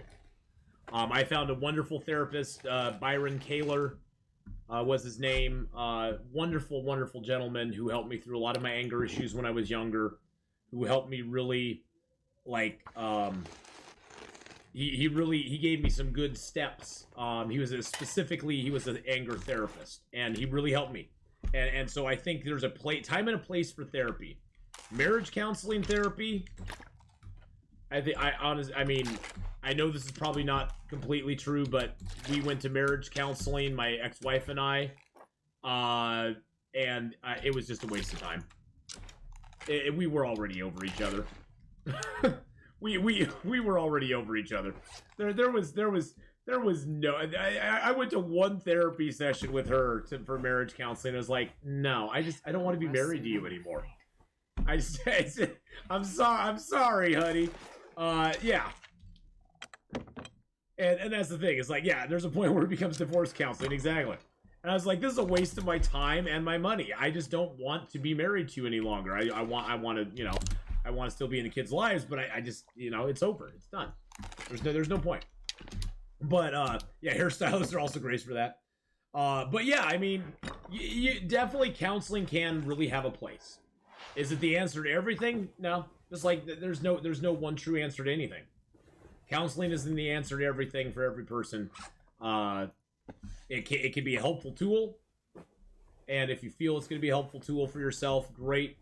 Sometimes you will find that going and talking, I mean, if you are, you know, religious, sometimes going and talking to your, you know, pastor or imam or a rabbi, somebody who's in your faith can sometimes help you out as well. If you're not into that, you know, sometimes just having somebody to talk to. I mean, there's lots of avenues for you to find help. So tired. You'd be amazed the things my clients would tell me. I bet. You know, but the thing is that if you can find whatever it is that'll help you, that's what you got to go with. You have to do what's going to work for you, but I guess in conclusion, the final thing is don't give up. Don't give up on yourself. You are a valuable human being. Every single one of us is a valuable human being. Don't give up on yourself, and don't let life drag you down.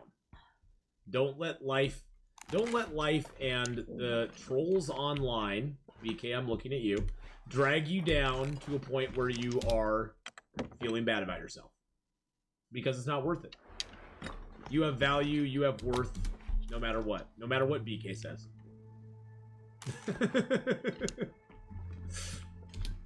I think there's something to be said for understanding when you're done in a marriage, though. Sometimes letting go is healthier than holding on. Oh, yeah. Well, and that's what me and my ex-wife did. We went, I mean, and honestly, I tell that story a little slanted because my ex-wife kind of looked at me at that point and was like, yeah, it's over. I mean, we tried for so long to hang on to our marriage for the kids. I mean, and that's pretty much all it was. We were hanging on to a marriage for the kids. We went to that one therapy session, and honestly, both of us were like, yeah, this is not something that we either of us want to continue with. So you know, it's one of those things where it was kind of a mutual understanding. It was pretty much a mutual understanding at that point. Oxymoron is a polite troll, mainly moron. I wanted to cut down one of these. Men, I think, struggle with the idea of seeing a therapist, but it's good to talk with your hairstylist or barber. That's sacred. Yeah, well, you know what? I think therapy. I think therapy does scare a lot of men. I mean, that's why I said I'm not a big I will not deny that I'm not the biggest proponent of therapy. I think running in for therapy on everyday life things, I think, is rather, I don't know. I don't think that you need to run into a therapist for every single little thing that happens in your life. But that being said, if you find it helpful for yourself, you know, hey, I can respect that. I mean, I agree with it, but I can respect that. You know, hey, it's your money. I think we over-therapize. I think we over-therapize a lot, but I think there is a time and place for it, though. Yeah, you got to learn to deal in some aspects. If you can't deal, I mean, I love the little, you know, the memes of the people who something bad happens to them and they're on the phone to their therapist 5 minutes later. It's like, just deal with it, dude. Just deal with it. Every time I check in, the convo is even more dire. Nah, it's not dire. Nah, it's just one of those things. Yeah, exactly. A good therapist will let you know if you need more sessions or not. And that's why I'd encourage people to go and at least see one. You gotta, like anything else in life, you gotta shop around therapists if you're gonna go. You don't look at opinions from other people on them, because not all therapists are equal. So, But again, I'm not a doctor. I'm not a medical professional.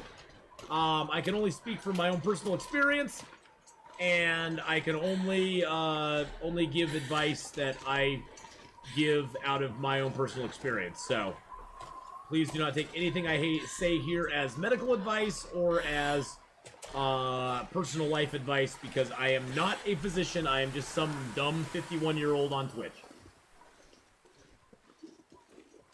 There we go.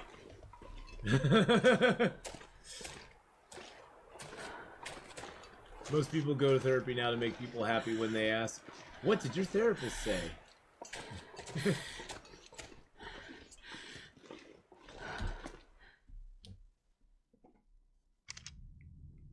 Alright, so we are heading over to Hush River Valley to grab the rest of our stuff, and then head back. And then head back. Doop-a-doop-a-doop. Well, my advice can only be from my life experience, Vindictive Minx. It cannot be from anything else. That's why I disclaim that I am not a doctor, I'm not a physician, I am not a medical professional in any way, shape, or form. I have an associate's degree in architectural drafting from Portland Community College, and I have a high school diploma from a high school, and that is the extent of my knowledge and training. And other than that, I have 51 years of life behind me. So there's my qualifications. Hey, if you need a house drafted, I can probably draft up a pretty nice house for you. It may not be up to up to snuff though. Akita, hello. My brothers and sisters and myself have parties for us. In a way, it's to vent our therapy with Quilla. Yeah, exactly. And that's the thing too, is that some good lady gamers, some good friends, close siblings, close family can be almost as they can be almost as important as a therapist, because those are the people you can rely on. Those are the people that know you well, that will know when something is a little bit off with you. Even if it's a small thing, they'll know something's off with you and be able to be like, "Hey, is everything okay? Or how are you doing?"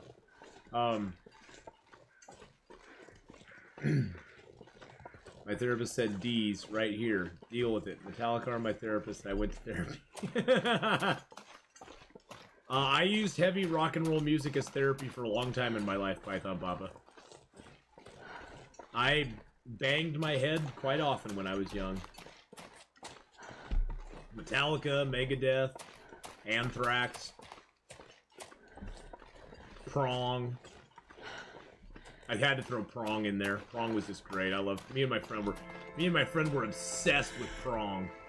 We were obsessed with Prong for a while. We actually went and saw them on we actually saw Prong in concert, and they had some other band that was was after them. They were like the opening band, and we didn't even stay for the headliner or the person who was after him. Mosh Pit, yes, we did get in the mosh pit there. According to my dad, for a while when I was a baby, I would only sleep if 9 Inch Nails was playing. Nice. Oh, I love Disturbed. Disturbed is awesome. Disturbed is great. I really like female vocal bands. I really like Skillet. I really liked Evanescence. Hailstorm with Lizzie Hale. Oh, she's a goddess. She's a goddess. All right, Mrs. Honeypot, have fun watching something with your hubby.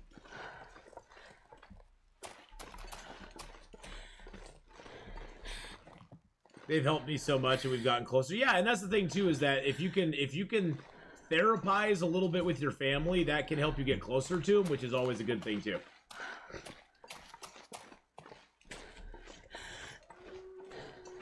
Hailstorm, heck yeah. I love Skillet, the mix of female male vocals with Skillet. Oh, Scars is amazing. I mean, Skillet's one of my probably favorite modern rock bands. I mean, I know they have a religious overtone to their music, but that's just hey, everything has some overtone to it, and it's not like they're beating you over the head with it. It's there if you want to look for it. Otherwise, just enjoy the freaking music. I mean, heck, I loved Who was the one back in the day that was a really, they were actually like a Christian rock band. What was their name? Oh God. I can't remember. God, what was their name? They had really long hair and, oh, I can't remember what their name was though. God dang, it's gonna drive me nuts now. Wasn't Creed. Striper! Yes, Striper! Yes, Striper! That was it. I loved Striper back in the day. Stripper. They were not Stripper. Striper, that was the band. Yep, Striper, baby. Oh my God, that takes me back. Oh God, I was like 18 years old. Wow. That dates me hard time. Not Stripper, but you want to see him?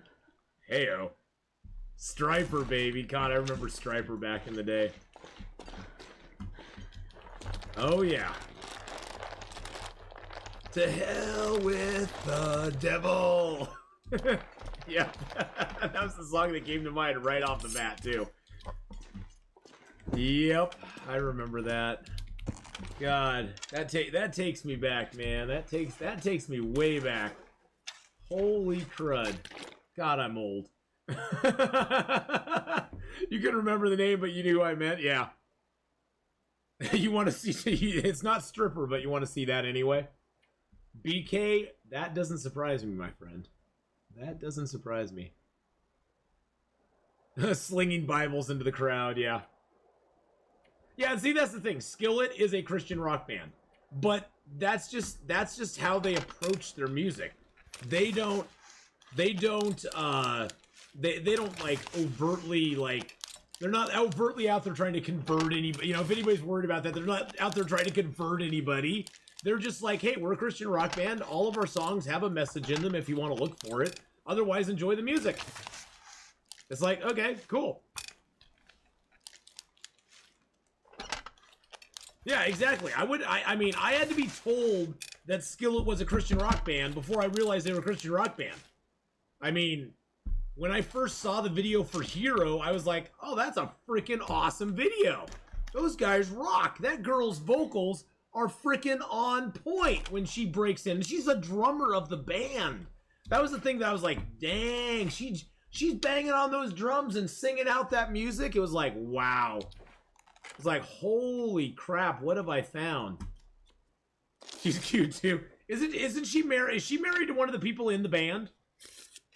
Isn't there somebody in that band is married to each other, aren't they, or not? Am I just making up headcanon there?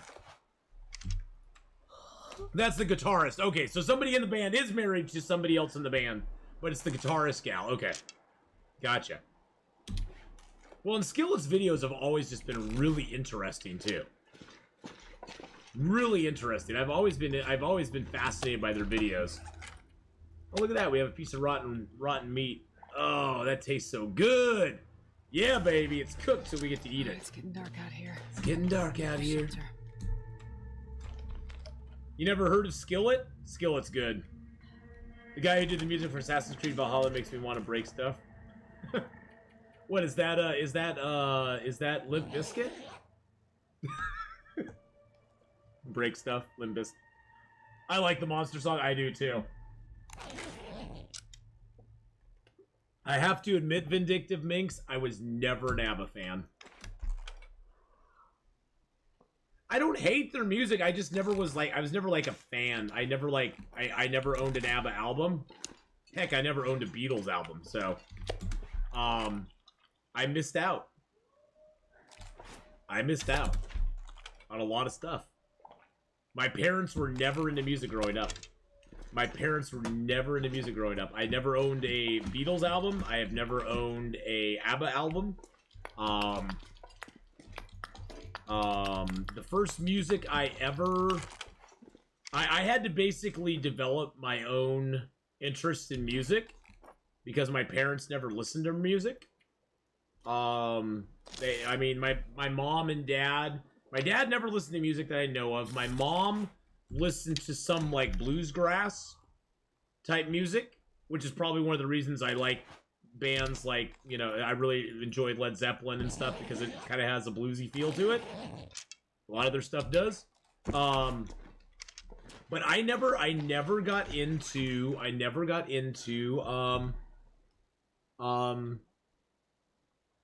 yeah, like I never got into Beatles or ABBA or anything like that.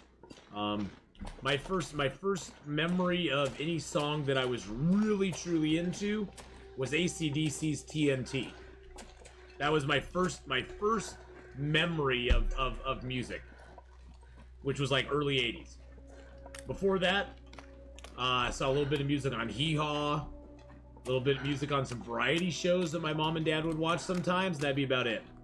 My mom did like Johnny Cash, so I always have a soft spot for Johnny Cash. Good old Johnny Cash in my heart, because my mom liked him. But I think a lot of that comes down to what your parents listen to, and my parents listened to nothing. Like I said, my mom listened to a little bit of bluesgrass and gospel, and my dad listened to nothing. And for me, my first musical stuff that I found on the radio that I really liked was stuff like AC/DC and Queen and Van Halen and that sort of stuff. So, and Michael Jackson. I like Michael Jackson. I liked old school MJ. So, a lot of it just goes back to that. And I'm not saying that Beatles or any of them are bad. I mean, as you know, as the oh, I don't want to get Mark Ward's ire up. He knows how I feel. He knows what I think. No, I'm not saying they're bad or anything. I'm just saying that I never got truly into them. I mean, I know a ton of Beatles songs. If I hear a Beatles song, I know the Beatles song. I don't know what album it came off of. I know there's something called a White Album, and I know that there's some other albums they put out. I know there's one called Abbey Road, I think. But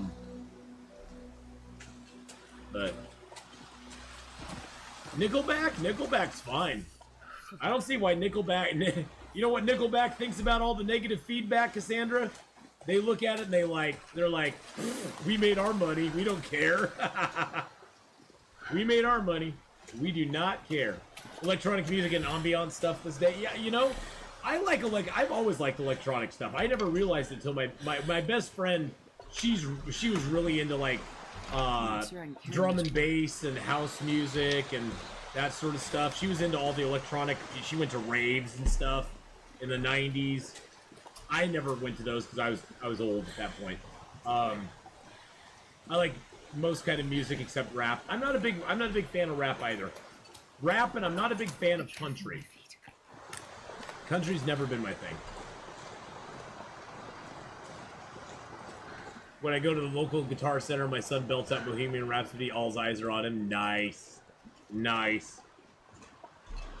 A little bit of Queen there. Queen's one of my all-time favorites, Vindictive Mink. One of my all-time faves. I'm freezing. See, I was never into rap, like the gangster stuff in the late 80s, early 90s. I never heard that and thought it was good. I just always kind of tuned it out. I was just like, no, not for me. Everybody claims to hate Nickelback. I don't hate Nickelback. I think they're fun. They had more upbeat. I mean, you know, like Limp Bizkit did a little bit of the rap stuff, and I think Linkin Park kind of perfected adding in some rap into their songs. I mean, that's why I think their first album was so successful in part. Not only because it rocked and it was awesome, but it had that good beat and the good rap vocals in there as well. So you gotta know when to hold them, know when to fold them. Yes, I do like I didn't say I don't like country. I just don't like most country. There's some country I like, but it's generally old. It's like old school country. It's not the new school country. He's gonna be famous one day, and you believe him? Hey, well, you know, he probably will be. He probably will be famous one day. I'm gonna leave a few sticks here in case we ever come back.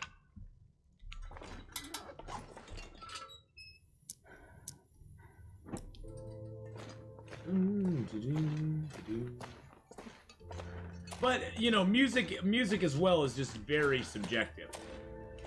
Music, like most things in life, there is not a right or wrong answer. It's not that this music is good or this music is bad. It's that I enjoy this music. I never really enjoyed this music.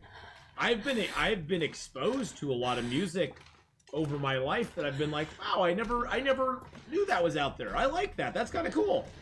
Remember Scatman? Exactly. You know, and that's the thing, is that you gotta always keep your mind open, because you never know what, you know, it's sort of like food. You never know when you try something if you might like it or not, if you've never tried it before, or your tastes may have changed. Tastes change all the time.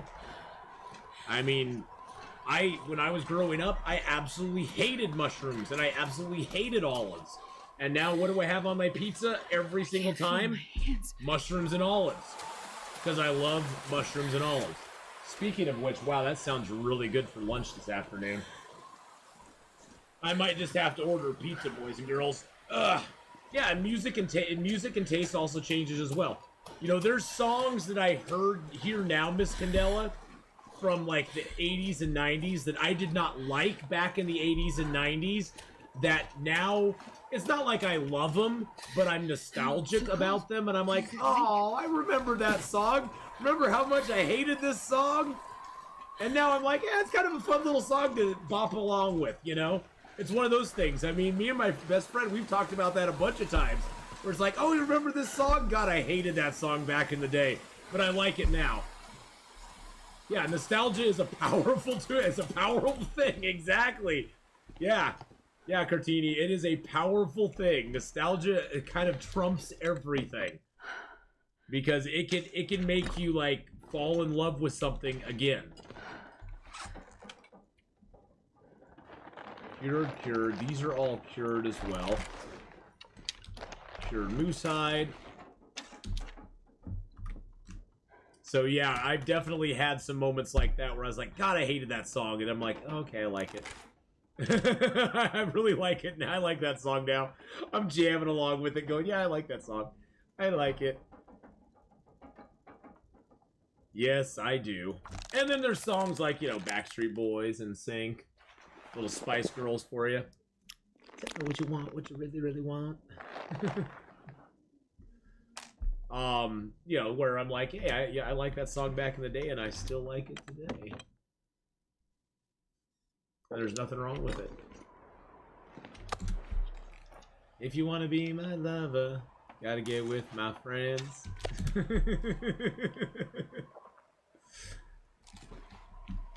Best car karaoke ever. Oh yeah. Well, and really honest. Let's be honest. Let's be honest. Music today, in 20, 30 years, nobody's gonna be singing karaoke to. That's why when you go to karaoke bars, guess what 90% of the people are singing to? They're singing to songs from the late 80s, mid to late 80s, and early 90s. They aren't singing songs from the last 10 years. They aren't singing songs from the last decade. Because honestly, the music isn't what it used to be. And I know that sounds like Old Man River, but honestly, music is not what it used to be. Music used to be the wild, wild west. Music used to be, you never knew what you were going to hear because something new was going to come up, a new sound, a different feel, a different voice, a different tune, a different beat or rhythm was going to shock you, and you'd be like, holy crap, what is that? I've never heard anything like that before. But now most music is packaged. It's sort of like packaged tuna. Yeah, there's 50 different varieties of packaged tuna, but generally they all taste the same, and they're all just pretty much the same. Oh, Freddie's up there with Mozart. Oh, definitely. Yeah, we will probably never see another Freddie Mercury. I mean, there's not a song, Izum, that Freddie Mercury sings that I'm not like, that's Freddie Mercury. I mean, his voice is so distinctive. Yeah, it's programmed, not played and created. I mean, there's singers like the lead singer of, say, Cinderella would never get a recording contract these days. because the guy does not have the singing voice. But you hear a Cinderella song, you immediately know that it's a Cinderella song. You hear a Bob Dylan song, you immediately know it's Bob Dylan. That stuff doesn't happen anymore. And that's why that music was able to become popular back then, is because they had such a different, interesting sound. There's probably good music out there somewhere. There probably is. I just haven't heard it yet. I hear it very infrequently. Honestly, most stuff just sounds way overproduced these days, which is sad. That's why seeing some concerts and stuff is fun, because you kind of get to see music in its raw form. And why do you think a lot of groups do not tour? I mean, a lot of pop stars don't tour a lot, because honestly, they don't sound good unless they're processed to hell. Give it 15 more years, he's perfecting his skills. Nice. Well, we got the moose hide coat, got a bearskin coat. We're up to 25-degree warmth bonus. All we need is a pair of underwear and a new combat and a pair of shoes, and we're good. And we're good to go. And we have only in the last 57 days, we've only spent time here in Hush River Valley and in Forlorn Muskeg. Those are the only 3 zones we've done anything in this entire game. That's why a Hush River Valley start is so powerful, because you don't even need to leave 3 zones to get everything you need. We've got Cooking 5, Carcass Harvesting's halfway through 4, Fire Starting's almost at 3, Archery's almost at 4, Mending is just into 3. And yeah. And we got everything we need at this point. We even have not one, and I know you in chat are gonna kill me. We have 2, count them, 2 Mackinac jackets just sitting on the counter. 2 Mackinac jackets just sitting there going, hey guys, how's it going? Hey boys and girls, how's it going out there in TV land? Find that girl some drawers and make them boots. I know. But, you know, hey, it's one of those things where music, it'll all come around. I think in the end, people will get tired of the process stuff, and I think that's why a lot of indie music is really taking off, because people are tired of the stuff that is processed to heck. People are tired of that kind of music, and they're looking for something that makes them feel again. Because that's really what music is all about, making you feel an emotion. Music sticks with you when it connects on that emotional level with you. And that's what people are searching for. And honestly, modern music today, I feel emotionally just numb for 90% of it. There's very little modern music today that makes me feel anything. Very rarely will I come across a song that'll make me feel something. Like, really feel something inside. I think the most recent example is for me anyway, was Disturbed's version of Sound of Silence. And right there, you're taking a song that is how many decades old, remaking it, putting your own twist on it, but it's still a song that's decades old.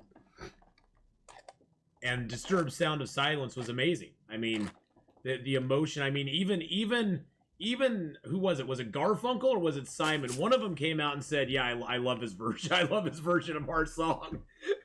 I love his version of our song." They were like, "Yeah, his version's really good." I actually disagree, but I'm lucky in the case I've worked as a radio DJ off and on the last 10 years. There's still a lot of amazing music being released. It just doesn't get the airplay. Yeah, well, that could be true. And that speaks volumes there as well. It just can't get airplay, which is really sad. So many bands fail these days because they can't break into modern radio scene. I did my part to share stuff when I was on air, but I've been out of the game for about a year. But the great music is out there. You just have to dig deeper than commercial radio stations. Yeah, and see, that's the thing, and that I think says a lot too. And I totally will concede that point to you, because you're right. It used to be that you could turn on the radio, you could hear different interesting stuff, and you could actually get introduced to music that you'd never heard before.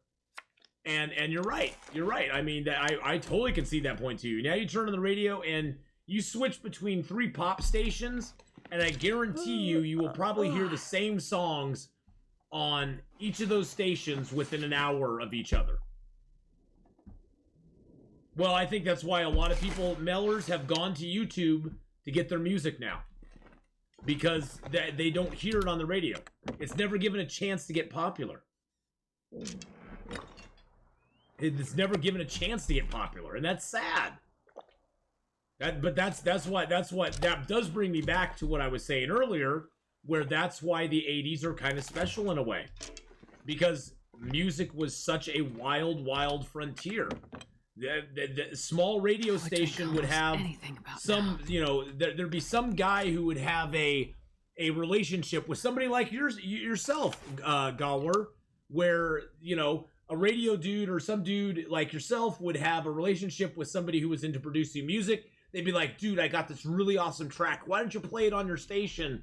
And we'll give you this copy of it. You can play it on your station, and maybe it'll take off, maybe it won't. And you could play it, and all of a sudden it could be like the biggest thing ever, you know. And it was the Wild West. You'd get demos in from random places that you would just play music, and you know, it wasn't as corporate as it is now, because it is very corporate, very packaged, very sad. But hey, you know, it'll come back around. People's thirst for entertainment like that will never, ever go away. And, yeah, today you do have to dig deeper. If you want to find that good stuff out there, you got to dig deeper. I found, instead of broadcast radio, I have a lifetime subscription to Sirius XM radio. And I find that a platform like Sirius or XM has a great capacity to expose you to more music than ever, because I listen to usually to like Octane, and they because I'm big into rock music. Okay, rock music's kind of my bag. They play a lot of bands that you do not hear anywhere else. You don't hear anywhere else. And they get like first looks at them. You know, they get bands that'll send them stuff before it's even out to the public a lot of times. So yeah, Sirius XM is really good. It's and I think with Sirius XM, one of the things that makes it good is that they don't have to give a crap about they're a subscription service, so they can go out on a limb and have alternative stuff that you wouldn't hear elsewhere, because they're not worried about the bottom line per song. They're just worried, they just want to get more subscribers. They just want more subscribers, and you know, you play more different stuff, you'll get more subscribers. Crocus, yeah, Crocus, baby. It's a ballroom blitz. It's a ballroom blitz.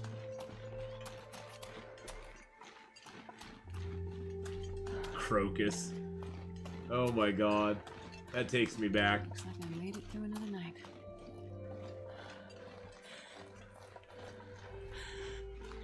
Putting that recording of Stairway to Heaven on SoundCloud. Oh, I love Stairway to Heaven. I know some people think Stairway to Heaven's... How much was a lifetime sub to Sirius XM? So, back when Sirius was not XM radio, when it was all by itself, they offered a $500 lifetime subscription to their platform. It was $500, lifetime sub. Back then, I signed up to Sirius because Howard Stern was switching over to it. I was big into Howard Stern back then. Haven't listened to Howard Stern in like over a decade. But I signed up for Sirius back then, and I was like, $500, I'll do it. I'm gonna have it for another, you know, it was either, you know, it was like, I'll do that, why not? $500, that's cool. And it's still good today, and I've had it for like 20 years now. Hey, Bash, thank you, or Hybsh. Is it Hybsh? Thank you, man. I hope you're having a good day. Welcome to the stream, buddy. But But yeah, it was $500. They don't even offer it anymore. Lifetime subscriptions do not exist any longer. So yeah, I got in on the lifetime subscription when it was like, when Sirius was like that's back when Sirius was like brand new. They had no content really at all. The main reason I went there is because I was doing the Oregonian thing still, and I like to listen to Howard Stern in the morning while I was delivering newspapers. And that's pretty much it. That's pretty much it. I had no other reason to sign up with them. But then I started listening to some of the music stuff. And I was like, okay, that's cool. That's cool. You have a lifetime subscription as well. Oh, it's so worth it. It's so worth it. So I have my lifetime subscription, and then I got my mama subscription because she likes listening to talk radio and some old bluesgrass stations and stuff. And then I got my best friend a subscription as well. So I got 2 monthly subscriptions that I'm paying for that are for them, and then I got my lifetime subscription as well. And my friend is so happy. Her new car actually had Sirius built into it, so all we had to do was transfer her subscription over to the car, and now she has Sirius wherever she goes, which is pretty awesome. When you're on the road and you have Sirius, you can listen to the same stuff state to state wherever you go. I think I got it free for purchasing the vehicle and was addicted and got the lifetime sub. Exactly. Sirius has a lot of good stuff. I listen mainly at work. I listen to it online because my lifetime subscription includes free online listening. So I generally listen to it online, which is really nice. But yeah, Sirius, I hear everything. I mean, they got all the channels on there.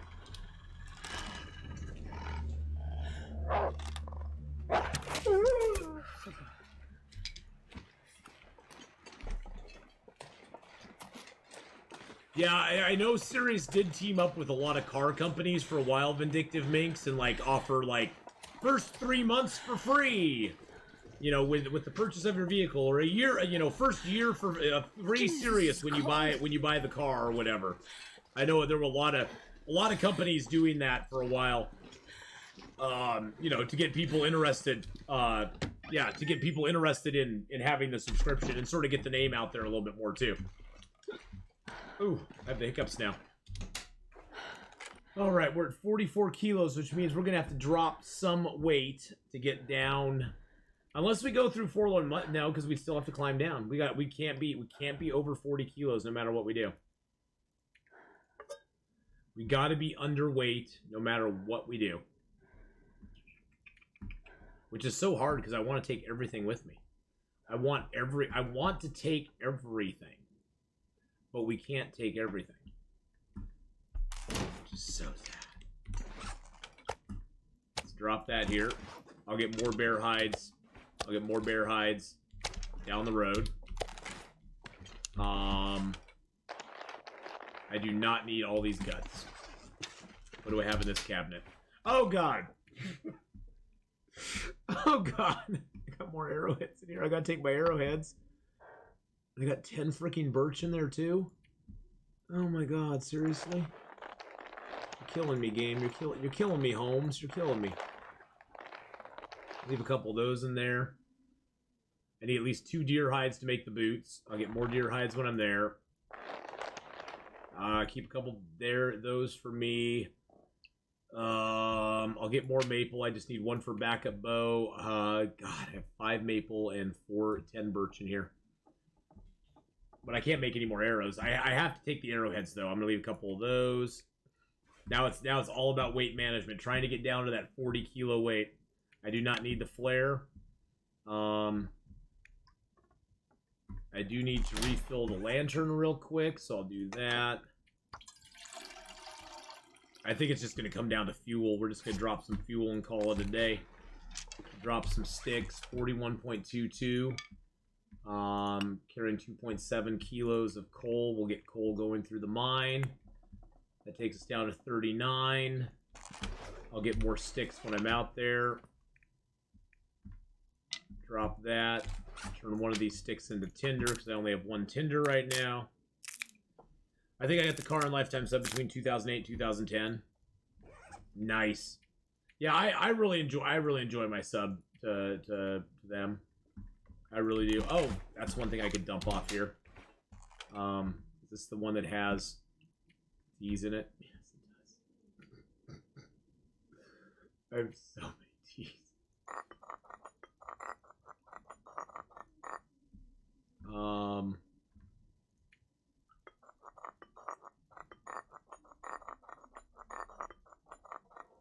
I only need like 5.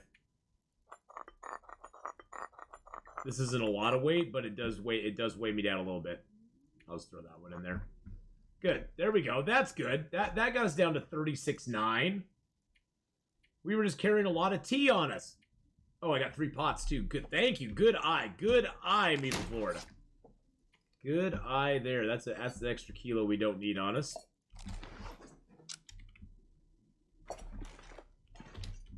That's an extra kilo we didn't need. I still got 2 liters of water. Still got a little bit of food. Wear one on the head. I think the new trick in Long Dark the other day, if your health is really low and you start swaying, you can take an item from your inventory, put it down. Yes, but never place it. You can also, if you're outside, you can put down a fire, and you'll never stumble while you have the fire down. You'll never stumble with the fire down. Plus 25% protect. Plus 25 protection for wearing one on your head. That would be awesome. That would be amazing.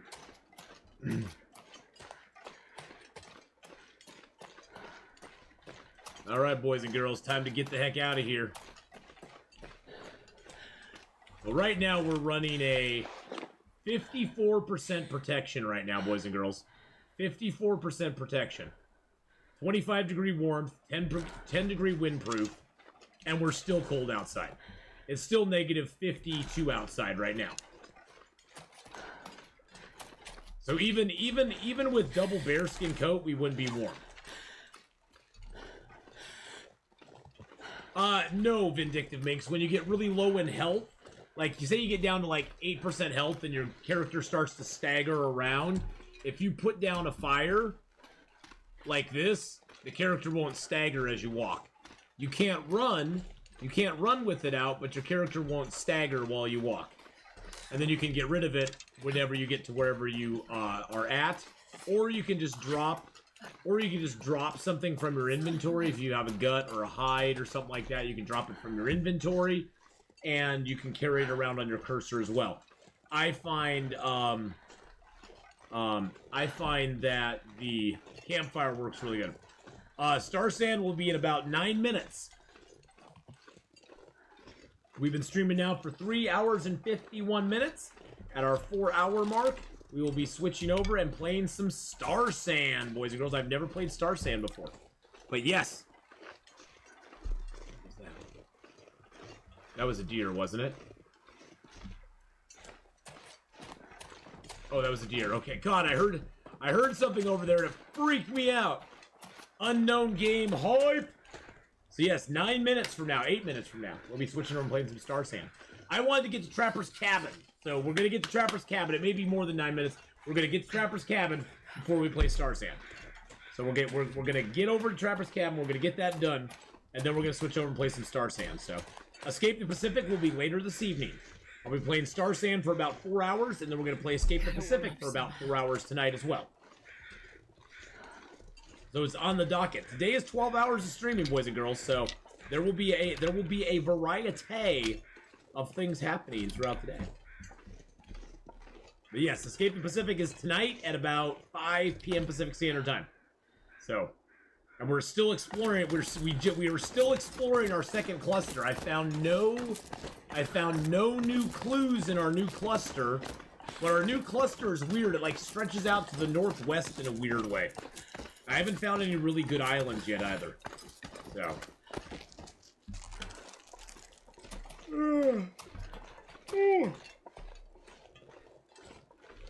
So yes, Escape the Pacific is later this evening. Star Sand is up next. I appreciate you guys all coming and hanging out for Long Dark though, and I hope you guys stick around for a little bit of Star Sand. I think Star Sand looks really cool. I think it looks really amazing. It looks like a cool game to me. I've heard it's a little janky, but I am not Canadian. I'm actually a little bit south of Canada in Oregon, but we rock the Canadian toque because this game takes place in Canada. I actually have this, and I also have my O Canada hat as well. I have my O Canada hat.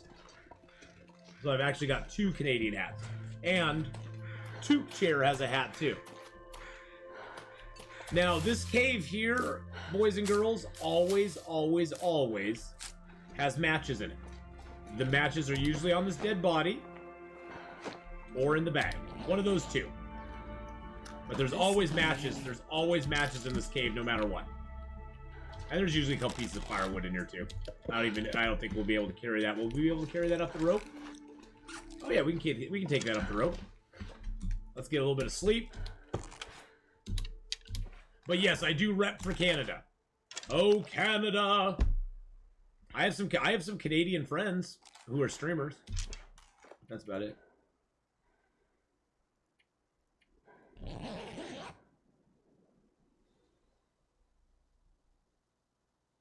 Good thing this is your therapy. Yes, it is. Yes, it is. It's actually my fun. That's the thing is, I also try to tell people, if you're gonna stream, just have fun. If you aren't having fun, then you shouldn't be streaming. I have not taken an ancestry test, but we know for a fact that on my dad's side, my ancestors came over from England. They're English Dutch descent. On my mom's side of the family, her family is actually descended from part of her family is descended from the Hessian soldiers that came over to fight against the revolutionaries, and then decided that, yeah, we lost, but this is a nice place to stay, so we're just gonna camp out here too. So they were originally brought here for a purpose that did not actually happen, and yeah.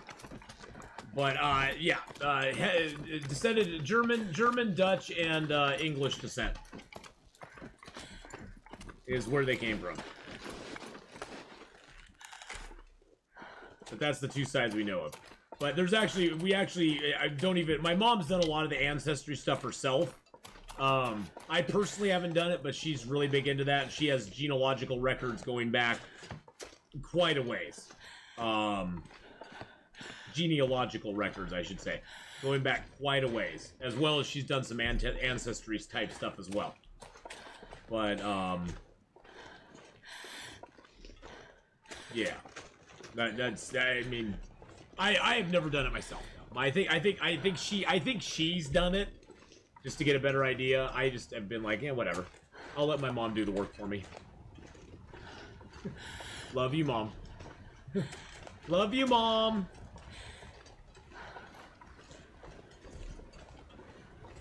Victim! Hey, came on a bit later to see you stream. Busy day. Oh, I bet. Well, we're going to be switching here in about 5 minutes. Less than 5 minutes, we're going to be switching over and playing some Star Sand, Victim. So I hope you're ready for a little new game hype. Unknown game hype, as Mark Wars likes to call it. Unknown game hype. And hey, if we don't like Star Sand, we'll bail and play something else. If we do like Star Sand, we'll play it for the 4 hours. So we'll give it a try. I'm doing good though. I'm definitely gonna have to get up and get a drink, and I'm gonna probably order a pizza for my afternoon repast. And I gotta go potty too, because I drank my whole Sobe. I drank my last Sobe today, boys and girls. That was my last Sobe. Now I have to go find Sobe online again, which makes me very sad. 19 in 2 days and you feel old already. Well, wait till you get to be 51, my friend. Then you will know what old really is. Wait till you get to be 51, and you can barely even remember back to 1989 when you were 19.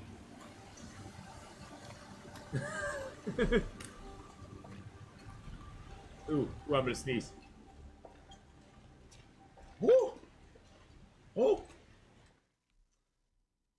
Yeah.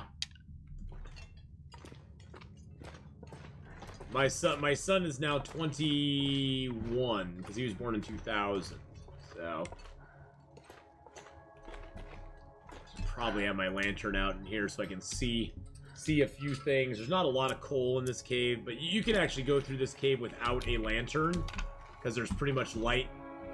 There's light in just about every part of this cave, but then you'll miss stuff like that and that and that. Nah, I kid. 51's really not that old. I mean, when you're 19, 51 looks old.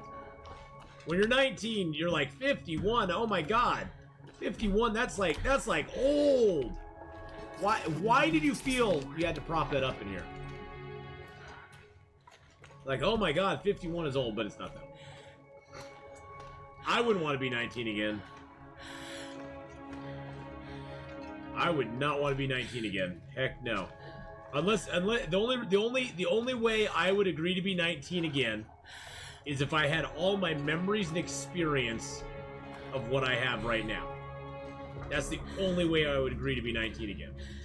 I wouldn't mind having my 19-year-old body again.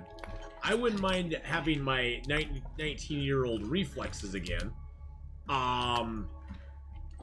But I would definitely want to maintain my mental condition that I have now.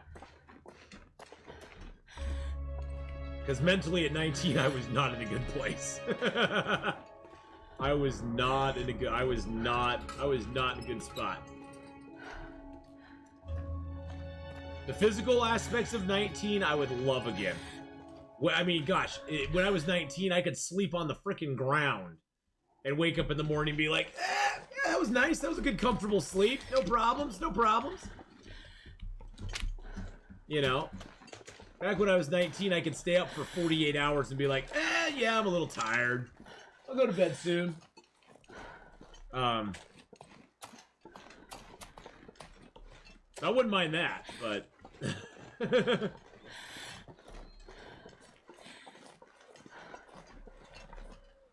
oh well, you don't get to go back. This is not a go back in time, BK.